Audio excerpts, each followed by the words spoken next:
Hi മക്കളെ, structure of atom എന്ന chapter വളരെ സിമ്പിൾ ചാപ്റ്ററാണ്. പെട്ടെന്ന് പഠിച്ചോ, എൻ്റെ കൂടെ സഞ്ചരിച്ചോ. ആദ്യം തന്നെ പറയുകയാണ്, ഈ ചാപ്റ്ററിൽ ഞാനിപ്പോൾ പഠിപ്പിക്കുന്ന നോട്ട് നിങ്ങൾക്ക് അവൈലബിൾ ആവാൻ നിങ്ങൾ പ്ലേ സ്റ്റോറിൽ കയറിയിട്ട് CM Academy എന്നുള്ള ആപ്പ് ഡൗൺലോഡ് ചെയ്തിട്ട് അതിലെ ഫ്രീ മെറ്റീരിയൽസ് എന്ന് പറയുന്ന ഭാഗത്ത് ഞാനിപ്പോൾ എടുത്തുകൊണ്ടിരിക്കുന്ന ഈ ക്ലാസ്സിലെ നോട്ട് നിങ്ങൾക്ക് അവൈലബിൾ ആണ്. നിങ്ങൾ ഉപയോഗിക്കുന്നത് ആൻഡ്രോയിഡ് അല്ല ഐഫോൺ ആണെന്നുണ്ടെങ്കിൽ മൈ ഇൻസ്റ്റിറ്റ്യൂട്ട് എന്ന ആപ്പാണ് നിങ്ങൾ ഡൗൺലോഡ് ചെയ്യേണ്ടത്. അതിൽ ORG കോഡ് ചോദിക്കുമ്പോൾ ഈ കോഡ് അടിച്ചു കൊടുത്താൽ CM Academyയുടെ ആപ്പായിട്ട് മാറും. ബാക്കിയെല്ലാം നേരത്തെ പറഞ്ഞ പോലെ ലെഫ്റ്റ് കോർണറിലുള്ള ഈ മൂന്ന് ലൈൻ ക്ലിക്ക് ചെയ്ത് കഴിഞ്ഞാൽ നിങ്ങൾക്ക് അവിടെ ഫ്രീ മെറ്റീരിയൽസ് എന്ന് കാണാൻ പറ്റും. അവിടുന്ന് നിങ്ങൾക്ക് ഈ നോട്ട് ഡൗൺലോഡ് ചെയ്തെടുക്കാൻ പറ്റും. ഓക്കെ, ചാപ്റ്ററിലേക്ക് കിടക്കുകയാണ് കുഞ്ഞെ. ആദ്യം തന്നെ പറയട്ടെ, കാഥോഡ് റേയുടെ 2 പ്രോപ്പർട്ടി പറ എന്നായിരിക്കും സ്ട്രക്ചർ ഓഫ് ആറ്റത്തിലെ ഒരു ക്വസ്റ്റ്യൻ. കാഥോഡ് റേയുടെ 2 പ്രോപ്പർട്ടി ചോദിച്ചാലും 4 ചോദിച്ചാലും ഈ കാണുന്ന 5 നിങ്ങൾ അങ്ങോട്ട് കൊടുത്തേക്ക്. കാരണം നമുക്ക് അറിയണതല്ലേ കൊടുക്കാൻ പറ്റുള്ളൂ. നമുക്ക് അറിയണതൊക്കെ നല്ലോണം കൊടുക്കുക, അറിയാത്തതൊക്കെ കഴിയുമ്പോൾ തേഞ്ഞു മാഞ്ഞു പോയിക്കോളും. മക്കളെ, കാഥോഡ് റേയുടെ 2 പ്രോപ്പർട്ടി എഴുതുക എന്ന് സ്ഥിരം ക്വസ്റ്റ്യൻ ചോദിക്കാറുള്ളതാണ്. 2 ചോദിച്ചാലും 3 ചോദിച്ചാലും 5 അങ്ങോട്ട് എഴുതിയേക്ക്. ഓക്കെ, ഒന്ന്, കാഥോഡ് റേക്ക് ഇറ്റ് ഹാസ് മാസ് എഴുതണേ. മാസ് എന്ന് വെറുതെ എഴുതരുത്, ഞാനത് ഷോർട്ടാക്കിയിട്ട് എഴുതിയതാണ്, നിങ്ങളത് പ്യൂറാക്കിയിട്ട് എഴുതണം. എങ്ങനെ? പൊടിപ്പൊന്നങ്ങളൊക്കെ ചേർത്തിട്ട് ഇറ്റ് ഹാസ് മാസ്, കാഥോഡ് റേക്ക് മാസ് ഉണ്ട്. It has negative charge, cathode റേക്ക് നെഗറ്റീവ് ചാർജ് ഉണ്ട്. വെരി ഇമ്പോർട്ടൻ്റ് ആണ് അവസാനത്തെ 3. 1, 2, 3. ഒരുത്തന് 3 ചോദിച്ചു, ഞാൻ 3 എഴുതുള്ളൂ എന്ന് നേർച്ചുണ്ട് കൂട്ടിക്കോ, നീ 3 എഴുതണം. 2 ചോദിച്ചു, 2 എഴുതുള്ളൂ എന്ന് ഒരുത്തനോട് ഉറപ്പിച്ച് ഇത് മാത്രം എഴുതിയാൽ മാർക്ക് കിട്ടില്ല. അത് അതിന് അഡീഷണലി കൊടുക്കേണ്ട സാധനമാണ്. It has mass, it has negative charge, 2 mark എവിടെയെന്ന് ചോദിച്ചിട്ട് നിൽക്കരുത്. ഈ 3 ഏതെങ്കിലും ഇമ്പോർട്ടൻ്റ് ആണ്, അതിലേതെങ്കിലും എഴുതണം. E/m റേഷ്യോ കോൺസ്റ്റൻ്റ് ആണ്. കാഥോഡ് റേയുടെ E/m റേഷ്യോ കോൺസ്റ്റൻ്റ് ആണ്. ആ E/m റേഷ്യോൻ്റെ വാല്യൂ കൂടി പഠിച്ചു വെച്ചോ. 1.76 × 10⁻11 കൂളം പെർ കിലോഗ്രാം ആണ് E/m ratio of cathode ray. Okay അല്ലേടാ? ഇനി അടുത്ത വിശേഷം കേൾക്കണേ. കാഥോഡ് റേ നേരെയാണ് മൂവ് ചെയ്യുക. Cathode ray moves in straight line, നേരെയാണ് മൂവ് ചെയ്യുക. പക്ഷേ അവിടെ ഒരു ഇലക്ട്രിക് ഫീൽഡോ മാഗ്നറ്റിക് ഫീൽഡോ ഉണ്ടെങ്കിൽ അവർ നേരെ പോവില്ല, ഒന്ന് വളഞ്ഞാണ് പോവുക. കേട്ടല്ലോ? ഇനി അതിനൊന്ന് ഇംഗ്ലീഷ് വൽക്കരിച്ച്, മൂവ് ഇൻ സ്ട്രെയിറ്റ് ലൈൻ, നേരെ മൂവ് ചെയ്യും. But in presence of electric field and magnetic field the deviate from straight line, straight ലൈനിൽ നിന്ന് ഡീവിയേറ്റ് ചെയ്താണ് പോവുക. ഓർത്ത് വെക്കണേ. 5, എടാ, ഈ കാഥോഡ് റേ എക്സ്പെരിമെൻറ്റ് കണ്ടക്ട് ചെയ്ത സയൻറ്റിസ്റ്റ് മൈക്കൽ ഫാരഡേ ആണ്. ഓക്കെ, ഈ മൈക്കൽ ഫാരഡേ ഈ എക്സ്പെരിമെൻറ്റ് നടത്തിയത് ഒരു ഗ്യാസ് ട്യൂബിനുള്ളിലാണ്. ഒരു വാക്വം ട്യൂബ് എടുത്ത് ആ ട്യൂബിൻ്റെ ഉള്ളിൽ, ഇതൊരു ട്യൂബാണെന്ന് വിചാരിച്ചോ, ആ ട്യൂബിൻ്റെ ഉള്ളിലുള്ള ഗ്യാസിനെ മുഴുവനും റിമൂവ് ചെയ്ത് ഒരു പർട്ടിക്കുലർ ഗ്യാസിനെ മാത്രം അതിനുള്ളിൽ നിലനിർത്തി. നമ്മളതിനെ പാർഷ്യലി ഇവാക്യുവേറ്റഡ് ട്യൂബ് എന്നാണ് പേര് വിളിക്കുക. അപ്പോൾ ഹീലിയം എന്നൊരു ഗ്യാസ് അതിൻ്റെ ഉള്ളിലുണ്ടെന്ന് വിചാരിക്കുക. അങ്ങനെ ഹീലിയം വെച്ചിട്ട് ഇയാൾ ഈ എക്സ്പെരിമെൻറ്റ് നടത്തിയപ്പോൾ കാഥോഡ് റേയെ കുറിച്ച് കുറേ വിശേഷങ്ങൾ അയാൾക്ക് മനസ്സിലായി. ഇനി പിന്നീട് അയാൾ ഹീലിയം മാറ്റിയിട്ട് നിയോൺ ആക്കി നോക്കിയപ്പോൾ ആ കാഥോഡ് റേയുടെ ഒരു വിശേഷങ്ങളിലും ഒരു മാറ്റവുമില്ല, എല്ലാം നേരത്തെ പറഞ്ഞ പോലെ. നിയോൺ മാറ്റിയിട്ട് ഇനി ആർഗൺ ആക്കിയപ്പോഴോ അപ്പോഴും സെയിം പ്രോപ്പർട്ടി. നമുക്കെന്ത് മനസ്സിലായി? കാഥോഡ് റേയുടെ പ്രോപ്പർട്ടി അതിനുള്ളിലുള്ള ഗ്യാസിനെ ഡിപ്പെൻഡ് ചെയ്യുന്നില്ല. ഗ്യാസ് ഏതാണെങ്കിലും കാഥോഡ് റേയുടെ പ്രോപ്പർട്ടി കോൺസ്റ്റൻ്റ് ആണ്. Properties of cathode rays R independent on nature of gas taken in the tube. ഇതാണ് 5ാമത്തെ പോയിന്റ്. മസ്റ്റ് ട്രൈ ഐറ്റമാണ്, പരീക്ഷയ്ക്ക് ചോദിച്ചാൽ വിട്ട് കളയരുത്. മോനെ, കാഥോഡ് റേയുടെ 2 പ്രോപ്പർട്ടി പഠിച്ച സ്ഥിതിക്ക് നിങ്ങളോട് ആനോഡ് റേയുടെ പ്രോപ്പർട്ടി ചോദിക്കാനും ചാൻസ് ഉണ്ട്. ആനോഡ് റേയെ തന്നെ പോസിറ്റീവ് റേ എന്നും പേര് വിളിക്കും, കെനാൽ റേ എന്നും പേര് വിളിക്കും. ഓക്കെ, ഇതൊക്കെ ഒരാൾ തന്നെയാണ്. ഇനി നിങ്ങൾ ഇത് പഠിക്കേണ്ട ആവശ്യമില്ല, ഞാൻ പറഞ്ഞു തരുന്ന ഒരു ട്രിക്ക് നിങ്ങളൊന്ന് യൂസ് ചെയ്യുക. ഇതിലെ 1ാമത്തെ പോയിൻറ്റും 4ാമത്തെ പോയിൻറ്റും സെയിം ആണ്, ബാക്കിയെല്ലാം ഇതിൻ്റെ ഓപ്പോസിറ്റാണ്. അപ്പോൾ എങ്ങനെയാടാ? കനാൽ റേയെക്കുറിച്ച് 1ാമത്തെ point it has mass, 2, 3 change ഉണ്ട്, 4ാമത്തതും സെയിം ആണ്, നേരത്തെ പഠിപ്പിച്ചതിന് സെയിം ആണ്. കാഥോഡ് റേയുടെ അതേ പ്രോപ്പർട്ടി തന്നെയാണ് ഇയാൾക്കും ഉണ്ടാവുക. Moves in straight line but in presence of electric and magnetic field they deviate in straight line. അപ്പോൾ ഈ 1ാമത്തെയും 4ാമത്തെയും സെയിം ആണ്, ബാക്കിയെല്ലാം ഓപ്പോസിറ്റാണ്. അപ്പോൾ ഇതൊക്കെ ഓപ്പോസിറ്റ് എന്ന് ഓർത്ത് വെച്ചാൽ മതി മോനെ. ഇത് ഓപ്പോസിറ്റ്, 5ാമത്തതും ഓപ്പോസിറ്റ്. അപ്പോൾ പിന്നെ അത് കാണാതെ പഠിച്ച സമയം കളയണ്ട. അപ്പോൾ നമുക്ക് പ്രീവിയസ് സ്ലൈഡ് വെച്ച് തന്നെ അത് ഓപ്പോസിറ്റ് എന്താണെന്നൊന്ന് ചെക്ക് ചെയ്ത് നോക്കാം. ഇയാൾക്ക് പോസിറ്റീവ് ചാർജാണ്. ആർക്ക്? ആനോഡ് റേക്ക് പോസിറ്റീവ് ചാർജാണ്. E/m റേഷ്യോ നോട്ട് കോൺസ്റ്റൻറ്റ് അല്ല. അവസാനത്തത് പ്രോപ്പർട്ടീസ് ഓഫ് കാഥോഡ് റേ എന്നത് എന്താക്കണം? Anode ray are dependent. ഇതിലുള്ള ഗ്യാസ് മാറുന്നതിനനുസരിച്ച് ആനോഡ് റേയുടെ പ്രോപ്പർട്ടി മാറും എന്ന് ഓർത്ത് വെച്ചാൽ ആ ഇടപാട് അവിടെ തീർന്നു. മക്കളെ, അടുത്തതായിട്ട് ഇലക്ട്രോൺ, പ്രോട്ടോൺ, ന്യൂട്രോണിനെയൊക്കെ കണ്ടെത്തിയ സയൻറ്റിസ്റ്റുകളുടെ പേര് വേണേ. ഇലക്ട്രോണിനെ കണ്ടെത്തിയത് ജെ തോംസൺ ആണ്. ജെ തോംസൺ മറക്കരുതേ. പ്രോട്ടോണിനെ കണ്ടെത്തിയത് റുദർഫോർഡാണ്. റുദർഫോർഡ്. ഓക്കെ. ന്യൂട്രോണിനെ കണ്ടെത്തിയത് ജെയിംസ് ചാഡ്വിക് ആണ്. James Chadwick. ഓക്കെ. അവസാനം രണ്ടെണ്ണം കൂടി അവിടെ എഴുതി വെക്കാനുണ്ട്. ചാർജ് ഓഫ് ഇലക്ട്രോൺ കണ്ടെത്തിയത് R.A. മില്ലിക്കൺ ആണ്. ബൈ ഒരു എക്സ്പെരിമെൻ്റ് ഉണ്ട്, oil drop experiment. Oil drop experiment വഴിയാണ് അദ്ദേഹം ചാർജ് ഓഫ് ഇലക്ട്രോൺ കണ്ടെത്തിയത്. അപ്പോൾ R.A. മില്ലിക്കൺ പേര് മറക്കരുത്. ഇലക്ട്രോണിൻ്റെ ചാർജ് കണ്ടെത്തിയത് R.A. മില്ലിക്കൺ ആണ്. ഈബയും റേഷ്യോ ഓഫ് ഇലക്ട്രോൺ കണ്ടെത്തിയത് ജെ തോംസൺ ആണ്. പഠിച്ചില്ലേ? ജെ തോംസൺ ആണ്. ഇനി ഞാനൊരു കഥ പറയട്ടെ. ചിലർക്കെങ്കിലും ഇപ്പോൾ ഒരു കൺഫ്യൂഷൻ ഉണ്ടായിട്ടുണ്ടാവും. സാറേ, ഈ പ്രോട്ടോണിനെ കണ്ടെത്തിയത് റുദർഫോർഡാണ് നിങ്ങൾ പറയണ്ടല്ലോ, പക്ഷേ ഞങ്ങളെ പഠിപ്പിച്ചത് ഗോൾഡ്സ്റ്റീൻ ആണ് എന്ന് നിങ്ങളിൽ പലരും വിചാരിച്ചിട്ടുണ്ടാവും. ആക്ച്വലി അതിങ്ങനെയാണ്. റുദർഫോർഡാണ് കണ്ടെത്തിയത് ബൈ ദി ഹെൽപ്പ് ഓഫ് ഗോൾഡ്സ്റ്റീൻ. ഗോൾഡ്സ്റ്റീനും അതിൽ സഹായിച്ചിട്ടുണ്ട്. അപ്പോൾ കറക്റ്റ് എൻട്രൻസിനൊക്കെ ആരാ കണ്ടെത്തിയെന്ന് ചോദിച്ചാൽ ഒറ്റ വാക്ക് എഴുതാൻ പറഞ്ഞാൽ റുദർഫോർഡാണ് എഴുതാറ്. പല ഓൺലൈൻ പ്ലാറ്റ്ഫോമുകളിലും പല സ്കൂളുകളിലും ഗോൾഡ്സ്റ്റീനാണ് കണ്ടെത്തിയതെന്ന് പഠിപ്പിച്ചു കൊടുക്കുന്നത് ശ്രദ്ധയിൽപ്പെട്ടിട്ടുണ്ട്. പക്ഷെ അത് തെറ്റാണ്. അങ്ങനെയല്ല, ഗോൾഡ്സ്റ്റീൻ അല്ല കണ്ടെത്തിയത്. ഗോൾഡ്സ്റ്റീൻ അതിന് വേണ്ടിയിട്ടുള്ള എക്സ്പെരിമെൻറ്റുകൾ നടത്തി നോക്കുന്ന ആളായിരുന്നു. പിന്നീട് പ്രോട്ടോൺ എന്ന് സ്പെസിഫിക് ആയിട്ട് കണ്ടെത്തിയ ആൾ ആരെന്നെയാണ്? റുദർഫോർഡാണ്. അപ്പോൾ ഭംഗിയാക്കാൻ നിങ്ങൾക്ക് വേണമെങ്കിൽ ഇങ്ങനെ എഴുതി വെക്കാം: Rutherford by the help of Goldstein. അപ്പോൾ പിന്നെ അതിൽ മാർക്ക് എങ്ങനെ ഒഴിവാക്കുക എന്നുള്ളതിൽ ഒരു കൺഫ്യൂഷൻ. മാർക്ക് എന്തായാലും കിട്ടും, രണ്ടാളും അവിടെ ഉണ്ടല്ലോ. മോനെ, ഇങ്ങനെ ഒരു ഫിഗർ തന്നിട്ട് എയുടെയും ബിയുടെയും സിയുടെയും ചാർജ് എന്താണെന്ന് വെച്ചാൽ നിങ്ങൾ എന്താ പറയുക? ഇങ്ങോട്ട് നോക്കിക്കേ.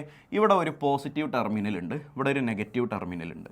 ഇവിടെ ഈ പോസിറ്റീവ് ടെർമിനലിൻ്റെ ഭാഗത്തേക്ക് ഡീവിയേറ്റ് ചെയ്യുന്നുണ്ടെങ്കിൽ എ എന്ന് പറയുന്ന ആൾ ഒരു നെഗറ്റീവ് ചാർജുള്ള ആളായിരിക്കും. ഉറപ്പല്ലേ? നെഗറ്റീവ് ചാർജുള്ള ആളല്ലേടാ പോസിറ്റീവ് ചാർജുള്ള ഭാഗത്തേക്ക് പോവുക.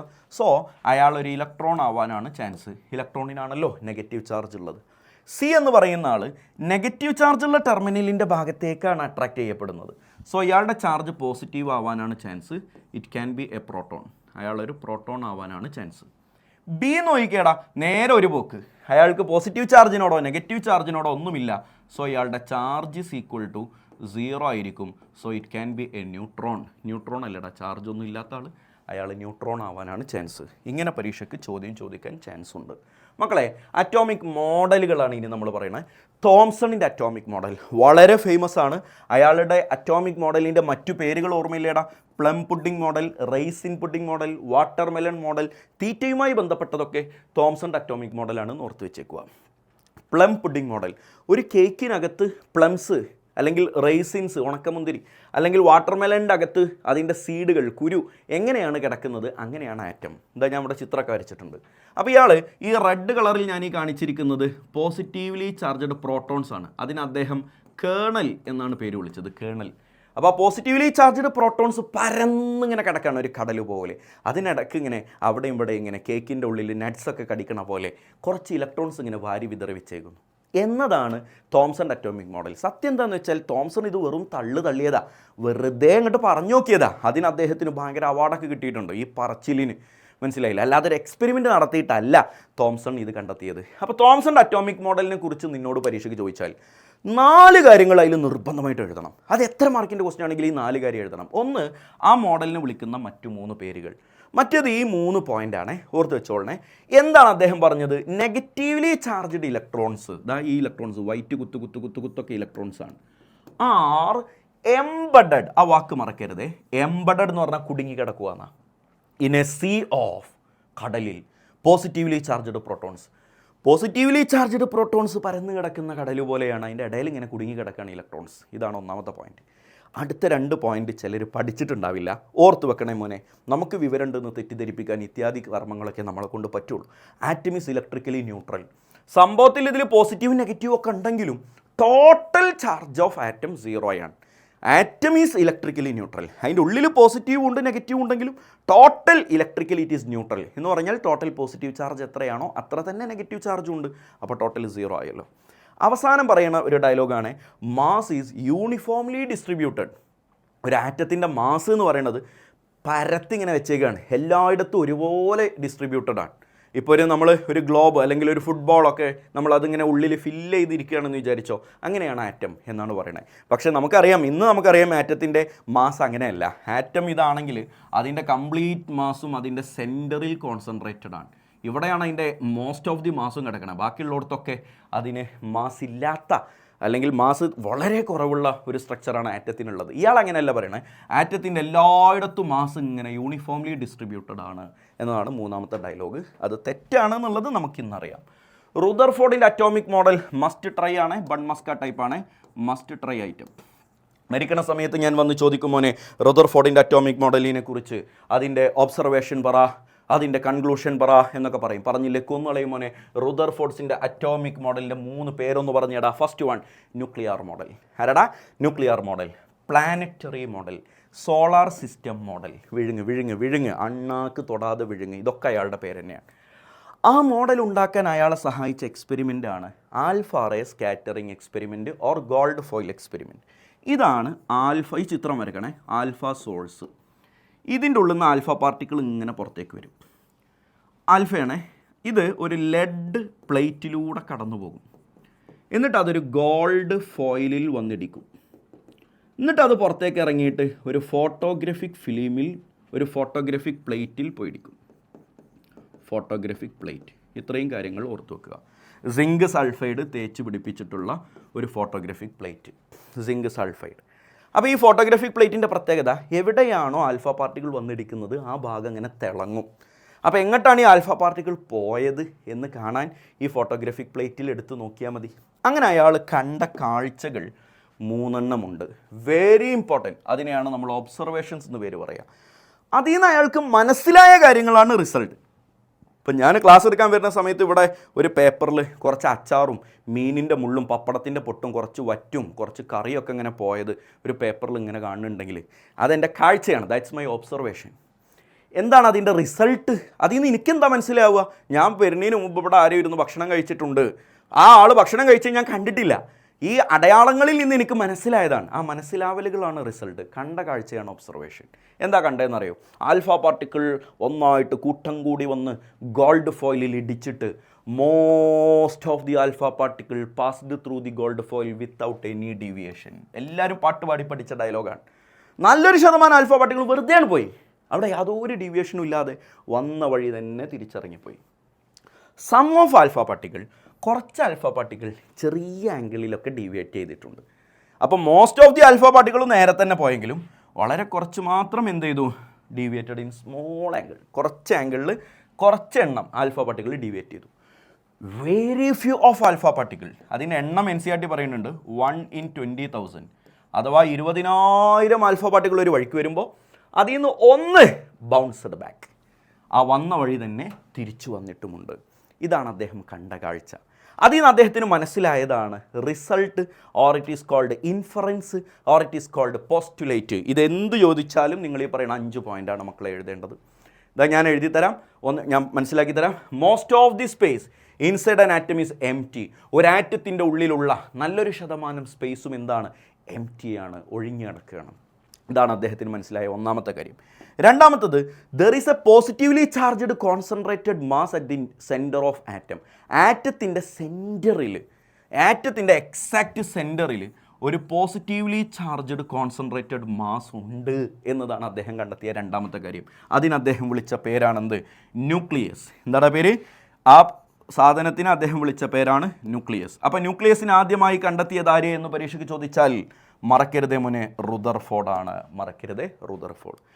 മൂന്നാമത്തത്, size of nucleus is very small. Nucleus ഉണ്ട് എന്ന് പറയാൻ മാത്രമല്ല, ന്യൂക്ലിയസ് വളരെ വളരെ വളരെ ചെറുതാണ് എന്നും അദ്ദേഹം കണ്ടെത്തി. നാലാമത്തതും അഞ്ചാമത്തതും ഒരുമിച്ച് പഠിച്ചോ. ഇലക്ട്രോണുകൾ എന്താ ചെയ്യണേ? ഈ ന്യൂക്ലിയസിന് ചുറ്റും ഇങ്ങനെ കറങ്ങിക്കൊണ്ടിരിക്കുകയാണ്. Electrons are revolving around nucleus in circular path. ഒരു സർക്കുലാർ പാത്ത് ഉണ്ട്. ആ സർക്കുലാർ പാത്തിനെ നമ്മൾ വിളിക്കുന്ന പേരാണ് എന്താണ്? ഓർബിറ്റ്. എന്താണ് പേര്? ഓർബിറ്റ്. ഓർബിറ്റ് എന്ന് പേരുള്ള സർക്കുലാർ പാത്തിൽ അദ്ദേഹം കറങ്ങിക്കൊണ്ടിരിക്കുകയാണ്. അവസാനത്തെ പോയിന്റ് ഇതിൽ നോക്കിയിട്ട് കാണില്ല, ഈ ടാബ് ഉള്ളത് കൊണ്ട് നിങ്ങൾക്ക് കാണാൻ പറ്റില്ല. ഞാനത് വായിച്ചു തരാം. There is an electrostatic force of attraction between electron and nucleus. ഇതല്ലടാ ഇലക്ട്രോൺ, അയാൾക്ക് നെഗറ്റീവ് ചാർജ് ഉണ്ട്. ഇതല്ലടാ ന്യൂക്ലിയസ്, അയാൾക്ക് പോസിറ്റീവ് ചാർജ് ഉണ്ട്. നെഗറ്റീവും പോസിറ്റീവും തമ്മിലൊരു അട്രാക്ഷൻ ഉണ്ടാവുമല്ലോ. ചാർജുകൾ തമ്മിലുള്ള അട്രാക്ഷനെയാണ് നമ്മൾ ഇലക്ട്രോസ്റ്റാറ്റിക് ഫോഴ്സ് എന്ന് പേര് വിളിക്കുക. There is A electrostatic force of attraction between electron and nucleus. ഇതാണ് അദ്ദേഹത്തിൻ്റെ 5ാമത്തെ പോസ്റ്റുലേറ്റ്. ഈ 5 ഓർത്ത് വെക്കണേ, വെരി ഇമ്പോർട്ടൻ്റ് ആയിട്ട് പഠിച്ചു വെച്ചോ. ഒന്നിരിക്കൽ റുദർഫോർഡിൻ്റെ ഒബ്സർവേഷൻ, അല്ലെങ്കിൽ റുദർഫോർഡിൻ്റെ റിസൾട്ട്, അല്ലെങ്കിൽ അയാളുടെ ഡ്രോബാക്ക് പരീക്ഷയ്ക്ക് എപ്പോഴും ചോദിക്കുന്ന ആളാണ്. എടാ റുദർഫോർഡിന് ഈ 4 കാര്യം പറയാൻ പറ്റിയില്ല. അപ്പോൾ ഹീ കുഡിൻ്റെ എക്സ്പ്ലെയിൻ എന്നും പറഞ്ഞിട്ട് ഇങ്ങനെ നമ്പർ ഇട്ട് എഴുതാതെ ഓരോയിടത്തും ഹീ കുഡിൻ്റെ എക്സ്പ്ലെയിൻ എന്ന് ആഡ് ചെയ്തിട്ട് നിങ്ങൾ എഴുതുക. അപ്പോഴേ നിങ്ങളുടെ 4 പോയിൻ്റ് ആവുള്ളൂ. Drawbacks of Rutherford's atomic model എന്ന് വെച്ചാൽ he couldn't explain stability of atom, he couldn't explain energy of electron, he couldn't explain different energy levels in atom. ഒരാറ്റത്തിൻ്റെ ഉള്ളിലുള്ള പല വിധത്തിലുള്ള എനർജി ലെവൽസ്, എനർജി കുറവുള്ള സ്ഥലം, കൂടുതലുള്ള സ്ഥലം, അതിനേക്കാൾ കൂടുതൽ ഇതൊന്നും പറയാൻ ഋതുവിന് പറ്റിയില്ല. 4ാമത്തേത് നോക്കിയാൽ he couldn't explain hydrogen spectrum. Hydrogen spectrum detail ആയിട്ട് നമ്മൾ സംസാരിക്കുന്നുണ്ട്, അത് എക്സ്പ്ലെയിൻ ചെയ്യാൻ റുദർഫോർഡിന് പറ്റിയില്ല. നിങ്ങളിൽ നല്ലൊരു ശതമാനം ആൾക്കാർക്കും ഇത് അറിയാവുന്നതാണ്. അറിയില്ലെങ്കിൽ നോട്ട് ചെയ്ത് വെച്ചോ മോനെ, പരീക്ഷയ്ക്ക് കണ്ടിപ്പാ ചോദിക്കും. ഇലക്ട്രോൺ, പ്രോട്ടോൺ, ന്യൂട്രോണിൻ്റെ ചാർജും മാസും എത്രയാണ്? ഇലക്ട്രോണിൻ്റെ ചാർജ് -1.6 × 10⁻⁻19 കൂളമാണ്. പ്രോട്ടോണിന് അത് പ്ലസ് ആക്കി കൊടുത്താൽ മതി, 1.6 × 10⁻⁻19 കൂളം. ന്യൂട്രോണിന് ചാർജ് 0 ഇത് അറിയണേ, ഇലക്ട്രോണിൻ്റെ ചാർജും പ്രോട്ടോണിൻ്റെ ചാർജും. Mass of electron very important, 9.1 × 10⁻31 kilogram. Mass of proton എത്രയാടാ? 1.6 × 10⁻27 kilogram. Okay, mass of neutron same ആണ്, 1.6 × 10⁻27 കിലോഗ്രാം. പ്രോട്ടോണിനും ന്യൂട്രോണിനും ഒരേ മാസാണ്, അതുകൊണ്ട് പഠിക്കാൻ എളുപ്പമാണ്. ഇലക്ട്രോണിൻ്റെ മാസ് സെപ്പറേറ്റ് ആയിട്ട് നോട്ട് ചെയ്ത് വെക്കണേ. പല ഇക്വേഷൻസിൽ de Broglie's wavelength equation പോലെയുള്ള സ്ഥലത്തൊക്കെ ഇലക്ട്രോണിൻ്റെ മാസ് നമുക്ക് ആവശ്യം വരാറുണ്ട്. നല്ലോണം പഠിച്ചു വെച്ചോളൂ. എടാ, ഇലക്ട്രോണിൻ്റെ മാസാണോ പ്രോട്ടോണിൻ്റെ മാസാണോ വലുത്? പ്രോട്ടോണിൻ്റെ മാസാണ് വലുത്. പ്രോട്ടോണിൻ്റെ മാസ് എത്രയാണെന്ന് ഞാൻ പറഞ്ഞ് 1.6 × 10⁻27 -27 ഉള്ളൂ. ഇലക്ട്രോണിന് -31 ആണ്. അപ്പോൾ ഇവിടുത്തെ 9ഉം ഇവിടുത്തെ 1ഉം അല്ല നോക്കേണ്ടത്, പവർ നോക്കിയിട്ടാണ് നിങ്ങൾ അതിൻ്റെ വലുതും ചെറുതും മനസ്സിലാക്കേണ്ടത്. ഓക്കെ, അപ്പോൾ പ്രോട്ടോണിൻ്റെ മാസാണ് വലുത്. അതുകൊണ്ട് തന്നെ ഈബയും റേഷ്യോ ആയിരിക്കാണ് കൂടുതൽ എന്ന് വെച്ചാൽ ഇലക്ട്രോണിനായിരിക്കും കൂടുതൽ. കാരണം ഇവിടെ ഡിനോമിനേറ്ററിലല്ലേ മാസ്. അപ്പോൾ ചാർജ് രണ്ടാൾക്കും സെയിമാണ്. ഇലക്ട്രോണും പ്രോട്ടോണും ചാർജിൻ്റെ മാഗ്നിറ്റ്യൂഡ് സെയിമാണ്, സൈന് മാത്രമേ വ്യത്യാസമുള്ളൂ, അത് പരിഗണിക്കേണ്ട. ഡിവൈഡഡ് ബൈ മാസ് ഡിഫറൻറ്റാണ്. മാസ് പ്രോട്ടോണിന് വലുതാണ്, ഡിനോമിനേറ്റർ വാല്യൂ വലുതായതുകൊണ്ട് ഈബയും റേഷ്യോ ഇലക്ട്രോണിനാണ് ചെറുത്. എത്ര ടൈംസ് കൂടുതലാണെന്ന് അറിയാടാ? പ്രോട്ടോണിൻ്റെ മാസ് 1837 ഇരട്ടി ഇലക്ട്രോണിൻ്റെ മാസിനേക്കാൾ വലുതാണ്. എന്ന് പറഞ്ഞാൽ ഇലക്ട്രോണിൻ്റെ മാസ് ഒരു തുലാസിൽ ഒരു പ്രോട്ടോൺ വെച്ചിട്ട് അതിന് ഈക്വൽ ആവാനുള്ള മാസ് ഓഫ് ഇലക്ട്രോൺ ആവണമെങ്കിൽ 1837 ഇലക്ട്രോൺ വെക്കണം. 1837 ഇലക്ട്രോണിൻ്റെ മാസാണ് ഒരു സിംഗിൾ പ്രോട്ടോണിനുള്ളത്. അത്രയ്ക്ക് ഹെവിയറാണ് പ്രോട്ടോൺ. മറക്കരുത്. Number of proton, number of neutron, number of electron ഒക്കെ ഒന്ന് കാൽക്കുലേറ്റ് ചെയ്യണം. എങ്ങനെയാടാ നമ്പർ ഓഫ് പ്രോട്ടോൺ കാണാം? നമ്പർ ഓഫ് പ്രോട്ടോൺ കാണാൻ താഴെയുള്ള നമ്പർ എടുത്ത് എഴുതിയാൽ മതി. എന്ന് പറഞ്ഞാൽ ഇത് അറ്റോമിക് നമ്പറാണ്. അറ്റോമിക് നമ്പർ എടുത്തെഴുതുക. അപ്പോൾ ഇവിടുത്തെ നമ്പർ ഓഫ് പ്രോട്ടോൺ എത്രയാടാ? 12. താഴെയുള്ളത് 12. ഇവിടുത്തെ നമ്പർ ഓഫ് പ്രോട്ടോൺ താഴെയുള്ളത് 8. ഇവിടുത്തെ നമ്പർ ഓഫ് പ്രോട്ടോൺ താഴെയുള്ളത് 10. നമ്പർ ഓഫ് ന്യൂട്രോൺ കാണാൻ മുകളിലുള്ളത് മൈനസ് താഴെയുള്ളത്, അഥവാ mass number minus atomic number. മുകളിലുള്ളതാണ് മാസ് നമ്പർ. മാസ് നമ്പറിൽ നിന്ന് അറ്റോമിക് നമ്പർ കുറച്ചാൽ മതി. 23 - 11 12. കളി മനസ്സിലായില്ലേ? ഇവിടുത്തെ നമ്പർ ഓഫ് ന്യൂട്രോൺ എങ്ങനെ ഇടാക്കാണ്? 24 - 12 ദാറ്റ് ഓൾസോ 12. ഇവിടുത്തെ നമ്പർ ഓഫ് ന്യൂട്രോൺ എങ്ങനെ ഇടാക്കാണ്? മുകളിലുള്ളത് 16 - 8 ദാറ്റ്സ് 8. ഇവിടുത്തെ നമ്പർ ഓഫ് ന്യൂട്രോൺ എങ്ങനെ കാണാം? 20 - 10 that is equal to 10. And finally number of electron. ഇലക്ട്രോണിൻ്റെ എണ്ണം കാണാൻ ഈ സ്പീഷീസിന് ചാർജ് ഉണ്ടോ നോക്കണം. ഇവിടെ ഒരു ചാർജ് ഉണ്ട്. പോസിറ്റീവ് ചാർജ് ഉണ്ടെങ്കിൽ അതിനർത്ഥം ഇലക്ട്രോൺ കുറവാണ്. നെഗറ്റീവ് ചാർജ് ഉണ്ടെങ്കിൽ അർത്ഥം ഇലക്ട്രോൺ കൂടുതലാണ്. ചാർജ് ഒന്നും ഇല്ലെങ്കിൽ അതിനർത്ഥം പ്രോട്ടോണും ഇലക്ട്രോണും ഈക്വലാണ്. അപ്പോൾ ഇവിടെ പോസിറ്റീവ് ചാർജ് ഉണ്ട്, അപ്പോൾ ഇലക്ട്രോൺ കുറവാണ്. അപ്പോൾ നമ്പർ ഓഫ് ഇലക്ട്രോൺ ആരെക്കാൾ കുറവാണ്? പ്രോട്ടോണിൻ്റെ എണ്ണത്തേക്കാൾ കുറവാണ്. പ്രോട്ടോൺ ഇവിടെ എത്ര? 11. അതിനേക്കാൾ 1 കുറവാണ്, കാരണം ഇവിടെ ഒരു പോസിറ്റീവ് ചാർജ് അല്ലേ ഉള്ളത്. സോ 10. ഇവിടെ 2 പോസിറ്റീവ് ചാർജ് ഉണ്ട്. എന്താ കഥ പറയുക? പ്രോട്ടോണിൻ്റെ എണ്ണത്തേക്കാൾ 2 ഇലക്ട്രോൺ കുറവാണ്. So number of electrons also 10. 12ൽ നിന്ന് 2 കുറഞ്ഞു. ഇവിടെ എന്താ മനസ്സിലായത്? 2 നെഗറ്റീവ് ചാർജ് ഉണ്ട്. എന്ത് മനസ്സിലായി? പ്രോട്ടോണിൻ്റെ എണ്ണത്തേക്കാൾ 2 ഇലക്ട്രോൺ കൂടുതലാണ്. അപ്പോൾ 8നേക്കാൾ 2 കൂടുതലാണ്, ബാക്കി 10. ഇവിടെ എന്താ മനസ്സിലായത്? നമ്പർ ഓഫ് ഇലക്ട്രോൺ കുഞ്ഞെ, ഇവിടെ ചാർജൊന്നുമില്ല. അപ്പോൾ ഇലക്ട്രോണിൻ്റെയും പ്രോട്ടോണിൻ്റെയും എണ്ണം സെയിം ആണ്.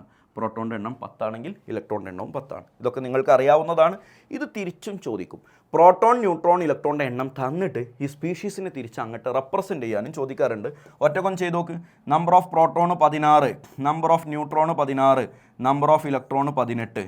ഇയാളെ നിങ്ങളൊന്ന് ഒറ്റയ്ക്ക് ചെയ്ത് നോക്കിയാൽ കിട്ടേണ്ട ആൻസർ സൾഫർ 16, 32, 2- എന്നാണ്. ഞാനതവിടെ എഴുതിയിടുന്നുണ്ട്, നിങ്ങളൊന്ന് ചെയ്ത് നോക്ക്. നെക്സ്റ്റ്, ഐസോടോപ്പ് എന്താണെന്ന് നിങ്ങൾക്കറിയാം. എന്താണ് ഐസോടോപ്പ്? അറ്റോമിക് നമ്പർ സെയിം ആവണം, മാസ് നമ്പർ ഡിഫറൻ്റ് ആവണം. അറ്റോമിക് നമ്പർ ഇതാ താഴെ എഴുതുന്നത് ഇതാ സെയിമാ, മാസ് നമ്പർ ഡിഫറൻ്റാ, 12, 14. അങ്ങനത്തെ ആൾക്കാരാണ് ഐസോടോപ്പ്. ഐസോടോപ്പിനെ ശ്രദ്ധിച്ച് നോക്കിയാൽ മനസ്സിലാകും, സെയിം എലമെൻ്റ് ആയിരിക്കും. കാർബൺ കാർബൺ കണ്ടോ, ഐസോടോപ്പ് ആണെങ്കിൽ സെയിം എലമെൻ്റ് ആയിരിക്കും. വേറെ എക്സാമ്പിളാണ് ഹൈഡ്രജൻ 1,1, ഹൈഡ്രജൻ 1,2, ഹൈഡ്രജൻ 1,3. അറിയാലോ, പ്രോട്ടിയം, ഡ്യൂട്ടീരിയം, ട്രിഷിയം എന്നൊക്കെ കേട്ടിട്ടുണ്ടാവും. കണ്ടോ, എല്ലായിടത്തും അറ്റോമിക് നമ്പർ സെയിം ആണ്, മാസ് നമ്പർ ഡിഫറൻ്റ് ആണ്. ഇതിന് നേരെ ഓപ്പോസിറ്റ് അല്ലേടാ ഐസോബാർ. അറ്റോമിക് നമ്പർ ഡിഫറൻ്റ് ആണ്, പക്ഷേ മാസ് നമ്പർ സെയിം ആണ്. അപ്പോൾ താഴെയുള്ള ഈ വാല്യൂ ഡിഫറൻ്റ് ആണ്, മുകളിലുള്ള ഈ വാല്യൂ സെയിം ആണ്, മാസ് നമ്പർ സെയിം ആണ്. അപ്പോൾ നിങ്ങൾ മനസ്സിലാക്കണം, ഇവിടെ ഡിഫറെൻ്റ് എലമെൻ്റ് ആയിരിക്കും. അഥവാ അറ്റോമിക് നമ്പർ മാറിയ എലമെൻറ്റ് മാറും, അറ്റോമിക് നമ്പർ മാറിയില്ലെങ്കിൽ എലമെൻറ്റ് മാറില്ല. താഴെയുള്ളതാണ് അറ്റോമിക് നമ്പർ. അപ്പോൾ നോക്കിയേ, കാർബൺ 614, നൈട്രജൻ 714. അറ്റോമിക് നമ്പർ ഡിഫറൻ്റാ, മാസ് നമ്പർ സെയിമാണ്.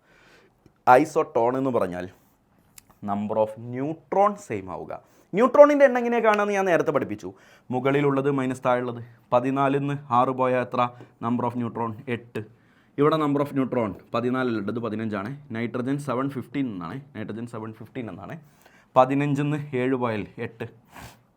ഓക്കെ, നൈട്രജൻ 714 നേരത്തെ നമ്മൾ എഴുതി തന്നതാണ്, ഐസോബാറാണ്. എഴുതിയപ്പോൾ മാറിപ്പോയതാ, നമ്പർ ഓഫ് ന്യൂട്രോൺ 8. അപ്പോൾ നമ്പർ ഓഫ് ന്യൂട്രോൺ സെയിം ആണെങ്കിൽ that is known as isotone. എടാ, ഇലക്ട്രോ മാഗ്നറ്റിക് വേവ് ആണ് അടുത്ത ചർച്ച. വളരെ ഇമ്പോർട്ടൻ്റ് ആയ 4 ഇക്വേഷൻ ഉണ്ട്. ഫ്രീക്വൻസി കാണാനുള്ള equation nu is equal to c/λ. Nu bar wavelength കാണാനുള്ള equation nu bar is equal to 1/λ. Energy കാണാനുള്ള ഇക്വേഷൻ h ന്യൂ. എനർജി കാണാനുള്ള മറ്റൊരു ഇക്വേഷൻ hc/λ. ഇത് പഠിക്കൽ ഫർളാണ്. ഓരോന്ന് ഞാൻ എക്സ്പ്ലെയിൻ ചെയ്തുതരാം. ന്യൂ ഫ്രീക്വൻസി അറിയാത്തത് ചോദിച്ചോ. c velocity of light, velocity. Okay, lambda wave length. Okay, അടുത്ത ആരാ? The new bar wave number, E energy, H planks constant. ഇതൊക്കെ കേട്ടിട്ടുണ്ടാവും, പ്ലാങ്ക്സ് കോൺസ്റ്റൻറ്റ്. ന്യൂ ഫ്രീക്വൻസി ഞാൻ പറഞ്ഞു, എനർജി എച്ച് സി ലാംഡ എല്ലാവരും പറഞ്ഞു.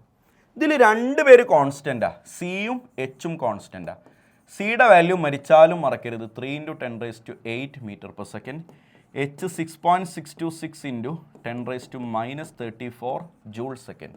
പ്ലാങ്ക്സ് കോൺസ്റ്റൻറ്റും വെലോസിറ്റി ഓഫ് ഇലക്ട്രോമാഗ്നറ്റിക് വേവും സെയിം ആണ്, കോൺസ്റ്റൻ്റ് ആണ്. വാല്യൂ പഠിക്കൽ ഫർളാണ്. എടാ, ഈ ഇക്വേഷൻ നിങ്ങളുടെ കയ്യിലുണ്ടെങ്കിൽ ഇനി ഞാൻ തരാൻ പോകുന്ന ടൈപ്പ് ഓഫ് ക്വസ്റ്റ്യൻ നിങ്ങൾക്ക് ഒറ്റയ്ക്ക് ചെയ്യാൻ പറ്റും.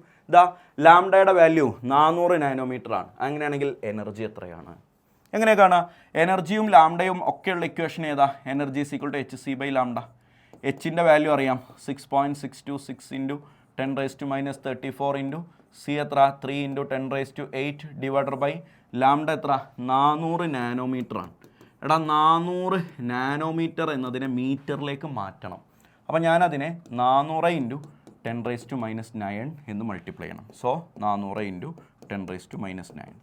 അപ്പോൾ ഈ വാല്യൂ സബ്സ്റ്റിറ്റ്യൂട്ട് ചെയ്തിട്ട് ബാക്കി ഇടപാട് ആരാടാ ചെയ്യുക? കാൽക്കുലേറ്റർ ചെയ്തു തരും. അപ്പോൾ കാൽക്കുലേറ്റർ ചെയ്ത് കഴിഞ്ഞാൽ ഏകദേശം അതിൻ്റെ ഒരു വാല്യൂ എത്രയാണെന്ന് ഞാൻ പറഞ്ഞുതരാം. എടാ, 6.62 × 3 എന്ന് പറഞ്ഞാൽ അപ്രോക്സിമേറ്റ്ലി അത് 20 ആണ്. × 10⁻⁻34 × 8 എന്ന് പറഞ്ഞാൽ അപ്രോക്സിമേറ്റ്ലി അത് 26 ആണ്. ഓക്കെ, -26 ആണ്. ഡിവൈഡഡ് ബൈ 4 × 10⁻⁹ ആണ്. അപ്പോൾ 5 × 10⁻⁻19 ജൂൾ എന്ന് ഏകദേശം അപ്രോക്സിമേറ്റ്ലി വാല്യൂ വരും. 5ൻ്റെ അപ്പുറത്തേക്കോ ഇപ്പുറത്തേക്കൊക്കെ ആവാം, നിങ്ങളത് കാൽക്കുലേറ്റർ വെച്ച് ചെയ്താൽ മതി. പക്ഷേ ഈ ഇക്വേഷൻ മനസ്സിലില്ലാത്തവൻ എന്ത് ചെയ്യാനാടാ? Equation പഠിക്കുന്നതിനാണ് importance. പിന്നെ നിങ്ങളിങ്ങനെ നിങ്ങൾക്ക് അൾട്ടിമേറ്റ് ക്വസ്റ്റ്യൻ ബാങ്കിലെ ക്വസ്റ്റ്യൻസ് തരുന്നുണ്ടല്ലോ ഗ്രൂപ്പിൽ, അതന്നെ പിന്നെയും ചെയ്ത് നോക്കിയാൽ അടിപൊളിയായിരിക്കും. ഡ്യുവൽ നേച്ചർ ഓഫ് മാറ്റർ ആരാ കണ്ടെത്തിയത്? D Broglie. എഴുതുമ്പോൾ ഡിബ്രോഗ്ലി എന്നൊക്കെ എഴുതും, ഡിബ്രോയ് എന്നൊക്കെയാണ് അത് വായിക്കുക എന്ന് എനിക്കും അറിയാം. നിങ്ങളെ സ്കൂളിലെ ടീച്ചർ അതൊക്കെ പറഞ്ഞ് ഷൈൻ ചെയ്തിട്ടുണ്ടെങ്കിൽ അതൊക്കെ എനിക്കും അറിയാം. പക്ഷേ എല്ലാവരും ഡിബ്രോഗ്ലി എന്ന് അറിയണോണ്ട് നിങ്ങൾക്ക് മനസ്സിലാവാനും നാളെ പിറ്റേന്ന് പരീക്ഷ ആയതുകൊണ്ട് നമ്മളിനി കൂടുതൽ വർത്താനം നിൽക്കണില്ല. De Broglie. Lambda equal to h by P പഠിച്ചോ. Lambda equal to h by P. P എന്താടാ? മൊമെൻറ്റം. സിമ്പിളാണ്. മൊമെൻറ്റം കാണാനുള്ള ഇക്വേഷൻ ഫിസിക്സിൽ പഠിപ്പിച്ചിട്ടുണ്ട്. മാസ് ഇൻറ്റു വെലോസിറ്റി എന്നത് ഇവിടെ സബ്സ്റ്റിറ്റ്യൂട്ട് ചെയ്യുക. Lambda equal to h by M V. പരീക്ഷയ്ക്ക് എങ്ങനെയാണ് ക്വസ്റ്റ്യൻ വരിക? മാസും തരും വെലോസിറ്റിയും തരും. Mass 100 gram. അതിങ്ങനെ ഡയലോഗ് നീട്ടിപ്പരത്തിയായിരിക്കും തരിക കേട്ടോ. A cricket ball having mass 100 gram moving with a velocity of 10 metre per second. ഇങ്ങനെ ഡയലോഗ് ഇങ്ങനെ പറഞ്ഞിട്ടുണ്ടാവും. നമ്മളത് നോക്കണ്ട. മാസ് എത്ര, വെലോസിറ്റി എത്ര. ലാംഡ എങ്ങനെ കാണാം? Lambda is equal to h by M V. H എത്രയാടാ? 6.626 ഇൻറ്റു 10⁻34. മാസ് എത്രയാടാ? 100 ഗ്രാം ആണ് കുഞ്ഞ്. കഴിഞ്ഞിട്ടില്ല. അതിനെ കിലോഗ്രാമിലേക്ക് മാറ്റണം. ഗ്രാം SI യൂണിറ്റ് അല്ല, കിലോഗ്രാമിലേക്ക് മാറ്റാൻ 1000 കൊണ്ട് ഡിവൈഡ് ചെയ്യണം. ഇൻറ്റു വെലോസിറ്റി എത്രയാടാ? 10 മീറ്റർ പെർ സെക്കൻഡ്. കഴിഞ്ഞു. അപ്പോൾ ഈ 0 എല്ലാവരും കട്ടായി പോയി. ഡിനോമിനേറ്ററിലെ വാല്യൂ എല്ലാവരും പോയി. ബാക്കി 6.626 ഇൻറ്റു 10⁻34 എന്ന് തന്നെ ഫൈനൽ ആൻസർ വരും. ഇവിടെ കണ്ടെത്തിയത് ലാംഡയാണ്. വേവ് ലെങ്ത്തിൻ്റെ യൂണിറ്റ് മീറ്റർ. അപ്പോൾ ഇതുമായി ബന്ധപ്പെട്ട ക്വസ്റ്റ്യൻസ് പരീക്ഷയ്ക്ക് ചോദിക്കും. ഇതിലാണ് ഞാൻ നേരത്തെ പറഞ്ഞത്, ഒരു ഇലക്ട്രോൺ മൂവ് ചെയ്യുന്ന വെലോസിറ്റിയാണ് നിങ്ങൾക്ക് തന്നതെങ്കിൽ നിങ്ങൾ ആ വെലോസിറ്റിയുടെ വാല്യൂ മാത്രമേ ക്വസ്റ്റ്യനിൽ തരുള്ളൂ. മാസ് ഓഫ് ഇലക്ട്രോൺ എത്രയാണെന്ന് നമ്മൾ നേരത്തെ പഠിച്ചു വെച്ചിട്ടുണ്ട്. 9.1 ഇൻറ്റു 10⁻31. ആ വാല്യൂ ആണ് ഇവിടെ സബ്സ്റ്റിറ്റ്യൂട്ട് ചെയ്യുന്നത്. ബാക്കി നിങ്ങളും കാൽക്കുലേറ്ററും തമ്മിലുള്ള ഇടപാടാണ്. ശരിക്കും ശ്രദ്ധിച്ച് പഠിച്ചോ. എടാ, ഫോട്ടോ ഇലക്ട്രിക് എഫക്റ്റ് 3 ആൾക്കാരെ നോക്കിക്കോ. Potassium, rubidium, caesium. ഈ എലമെൻറ്റുകളുടെ പ്രത്യേകത ഇവർക്കൊക്കെ ലോ അയോണൈസേഷൻ എൻതാൽപ്പിയാണ്.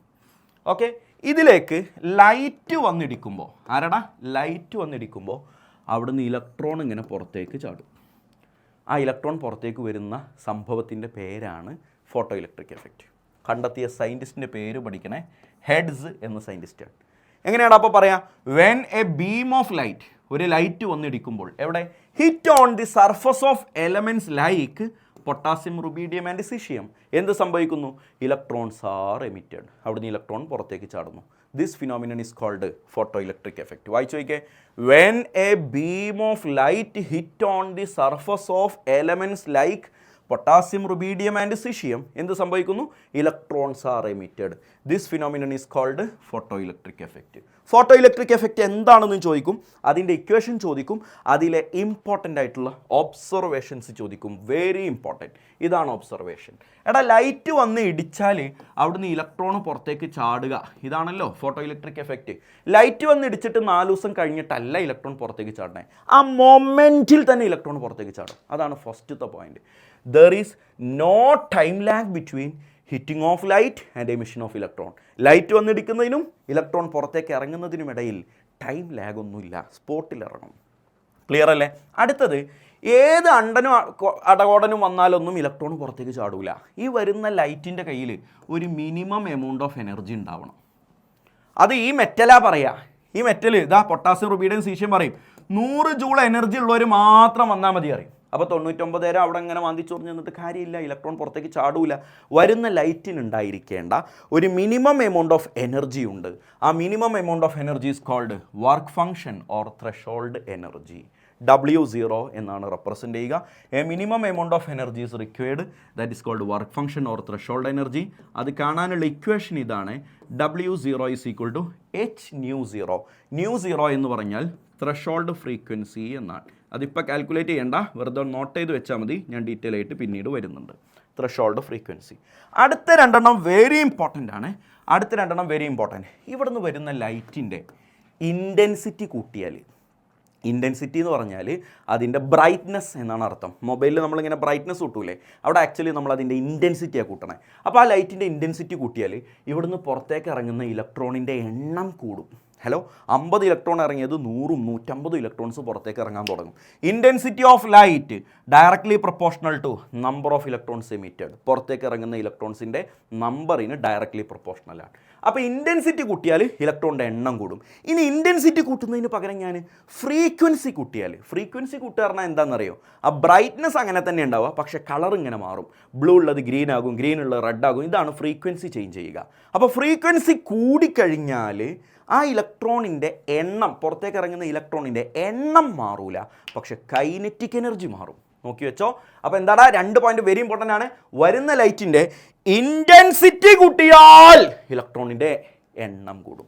വരുന്ന ലൈറ്റിൻ്റെ ഫ്രീക്വൻസി കൂട്ടിയാൽ ഇലക്ട്രോണിൻ്റെ കൈനറ്റിക് എനർജി കൂടും. നോട്ട് ചെയ്തോളണേ, അത് വളരെ ഇമ്പോർട്ടൻ്റ് ആയിട്ടുള്ള 2 പ്രധാനപ്പെട്ട ഒബ്സർവേഷനാണ്. എടാ, ഫോട്ടോ ഇലക്ട്രിക് എഫക്റ്റുമായി ബന്ധപ്പെട്ട പ്രധാനപ്പെട്ട ഇക്വേഷനാണ് എനർജി ഓഫ് ലൈറ്റ്. ഇതാരടാ, എനർജി ഓഫ് ലൈറ്റ്. ലൈറ്റിൻ്റെ എനർജി എന്ന് പറയുന്നത് is equal to work function plus kinetic energy of electron. Electron പുറത്തേക്ക് ഇറങ്ങുന്ന എനർജിയും ആ വർക്ക് ഫംഗ്ഷനും തമ്മിൽ കൂട്ടിയതാണ്. വർക്ക് ഫംഗ്ഷൻ കാണാനുള്ള ഇക്വേഷൻ എന്താടാ, ഇവിടെ നിന്ന് കൈനറ്റിക് എനർജി ഒന്ന് കാണാൻ പോവാണേ. കൈനറ്റിക് എനർജി ഈ W0 ഇങ്ങോട്ട് കൊണ്ടുപോയാൽ മതി. എനർജി മൈനസ് W0, ശരിയല്ലേടാ, W0 ഇങ്ങോട്ട് കൊണ്ടുപോയി.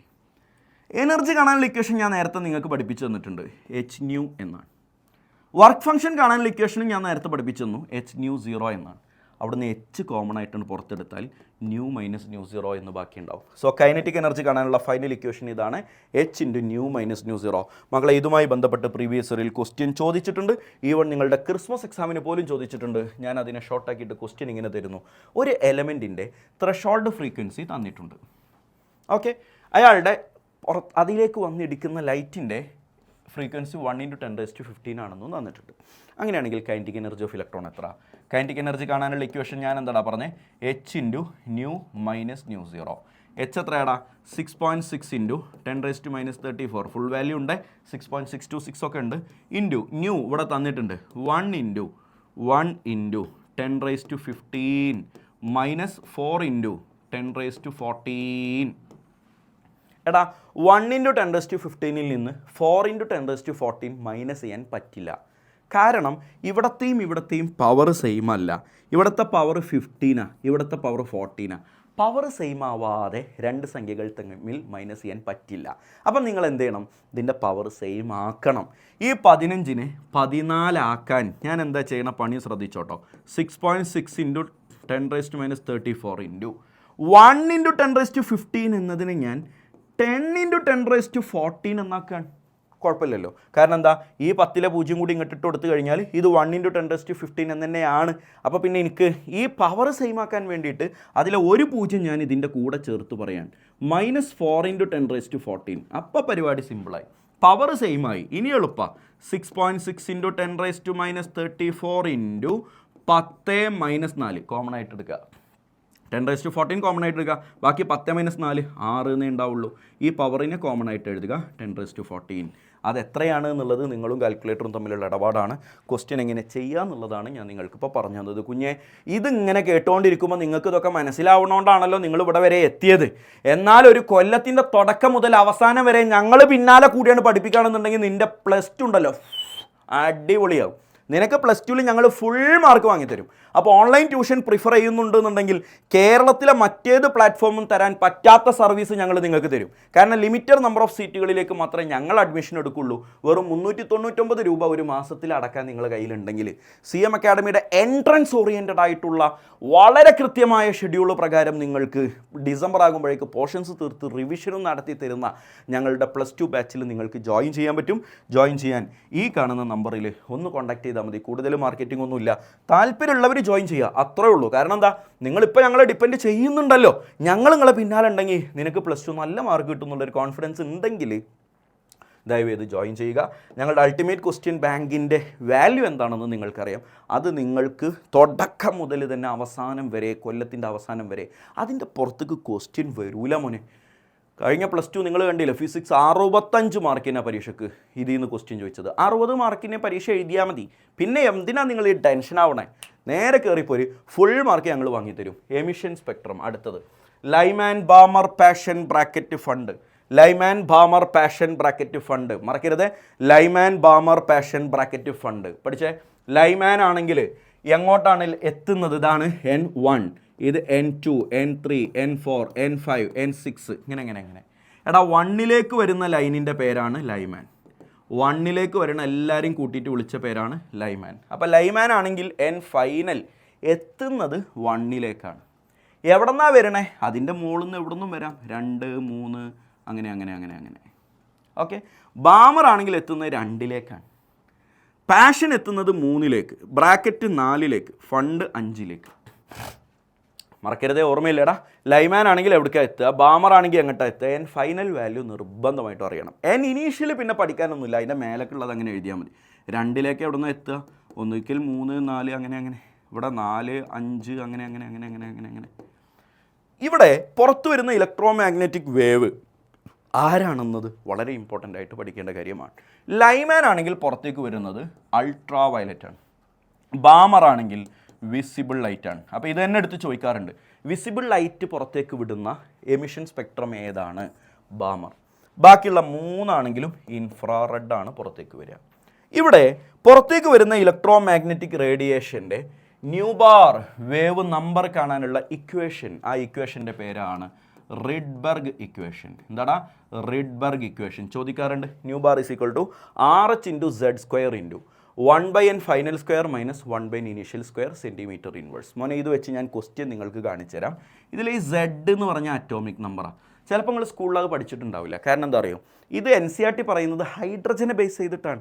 അപ്പോൾ ഹൈഡ്രജൻ ആണെങ്കിൽ Z-ൻ്റെ വാല്യൂ 1 ആയി പോകും. അപ്പോൾ പിന്നെ അവിടെ ഇക്വേഷനിൽ RH into 1/n final square minus 1/n initial square എന്ന് ഡയറക്റ്റ് കൊടുത്താലും മതി. ഞാൻ അതിന് 2 എക്സാമ്പിൾ കാണിച്ചു തരാം. Second line of Balmer. മോനെ, ബാമർ എന്നാണ് കേട്ടാൽ എൻ ഫൈനൽ 2 വരണം എന്ന് ഞാൻ നേരത്തെ നിങ്ങളോട് പറഞ്ഞില്ലേ. എൻ ഫൈനൽ 2 ആയിരിക്കണം. എൻ ഇനീഷ്യൽ എത്ര എന്ന് പച്ചക്ക് ഇവിടെ പറഞ്ഞിട്ടില്ല. എൻ ഫൈനൽ എത്ര, ഇനീഷ്യൽ എത്ര എന്ന് പച്ചയായിട്ട് പറഞ്ഞു കഴിഞ്ഞാൽ നമുക്ക് നേരത്തെ കണ്ട ഇക്വേഷനിൽ ഡയറക്റ്റ് കൊടുത്തിട്ട് പെട്ടെന്ന് പരിപാടി തീർക്കായിരുന്നു. ഇവിടെ എൻ ഫൈനൽ എത്ര, ഇനീഷ്യൽ എത്ര എന്ന് പറഞ്ഞില്ല. പകരം ഇങ്ങനെ ഒരു ഡയലോഗാണ് പറഞ്ഞത്, സെക്കൻഡ് ലൈൻ ഓഫ് ബാമർ. അപ്പോൾ ബാമർ ആണെങ്കിൽ എൻ ഫൈനൽ 2, എൻ ഇനീഷ്യൽ എങ്ങനെ കാണുകയെന്ന് അറിയും. ഈ സംഖ്യ ഇതെത്രയാടാ, 2 അല്ലേ, അതിലേക്ക് ഇതാണ് കൂട്ടുക. അപ്പോൾ 2 + 2 എന്ന് എടുക്കുക. അപ്പോൾ അത് എത്ര, 4 എന്ന് വരും. അങ്ങനെയാണ് എൻ ഇനീഷ്യൽ കണ്ടെത്തുക. ഫൈനൽ നമുക്ക് ഇവിടുന്ന് കിട്ടും, അതിൽ കൂടെ എത്രാമത്തെ ലൈനാണെന്ന് പറയാൻ ഉപയോഗിച്ച നമ്പറും കൂടി കൂട്ടുക. അങ്ങനെയാണെങ്കിൽ ന്യൂബാർ എങ്ങനെയാണ് കാണുക, RH ഇൻറ്റു Z-ൻ്റെ വാല്യൂ 1 ആയിട്ട് എടുക്കുക.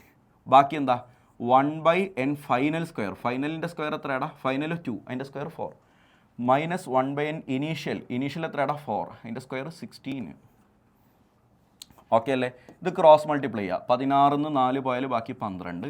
4 × 16 ഞാൻ 4 × 16 തന്നെ എഴുതാം. അത്രയും ടൈംസ് RH.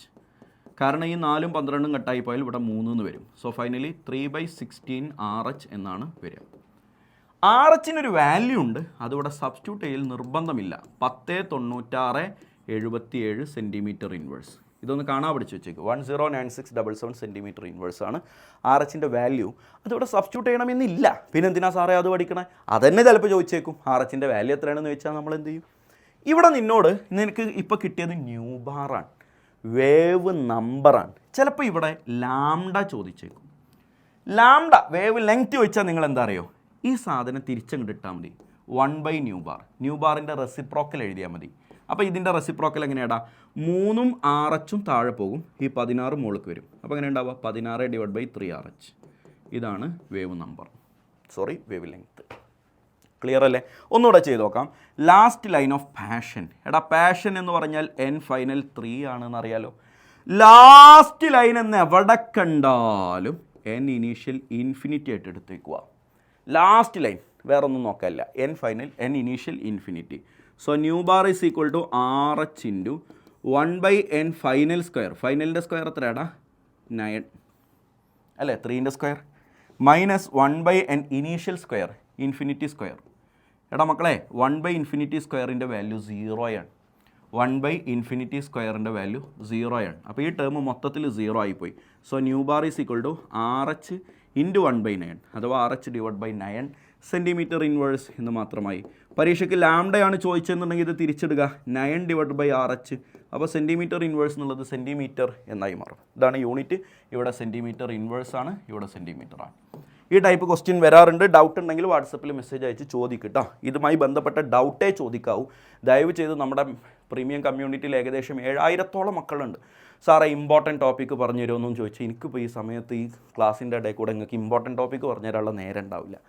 അപ്പോൾ ഡൗട്ടാണെങ്കിൽ പരിഗണിക്കും. ബോറിൻ്റെ അറ്റോമിക് തിയറിയിൽ വളരെ ഇമ്പോർട്ടൻ്റ് ആയി ശ്രദ്ധിക്കേണ്ട 3 പോയിൻ്റ് ഉണ്ട്. ഒന്ന് ശ്രദ്ധിച്ചോ, electrons are revolve, electrons move അല്ലെങ്കിൽ റിവോൾവ്, മൂവ് എന്നാണ് ഞാൻ ഇവിടെ കൊടുത്തത്, നല്ല വാക്ക് റിവോൾവ് എന്നാണ്.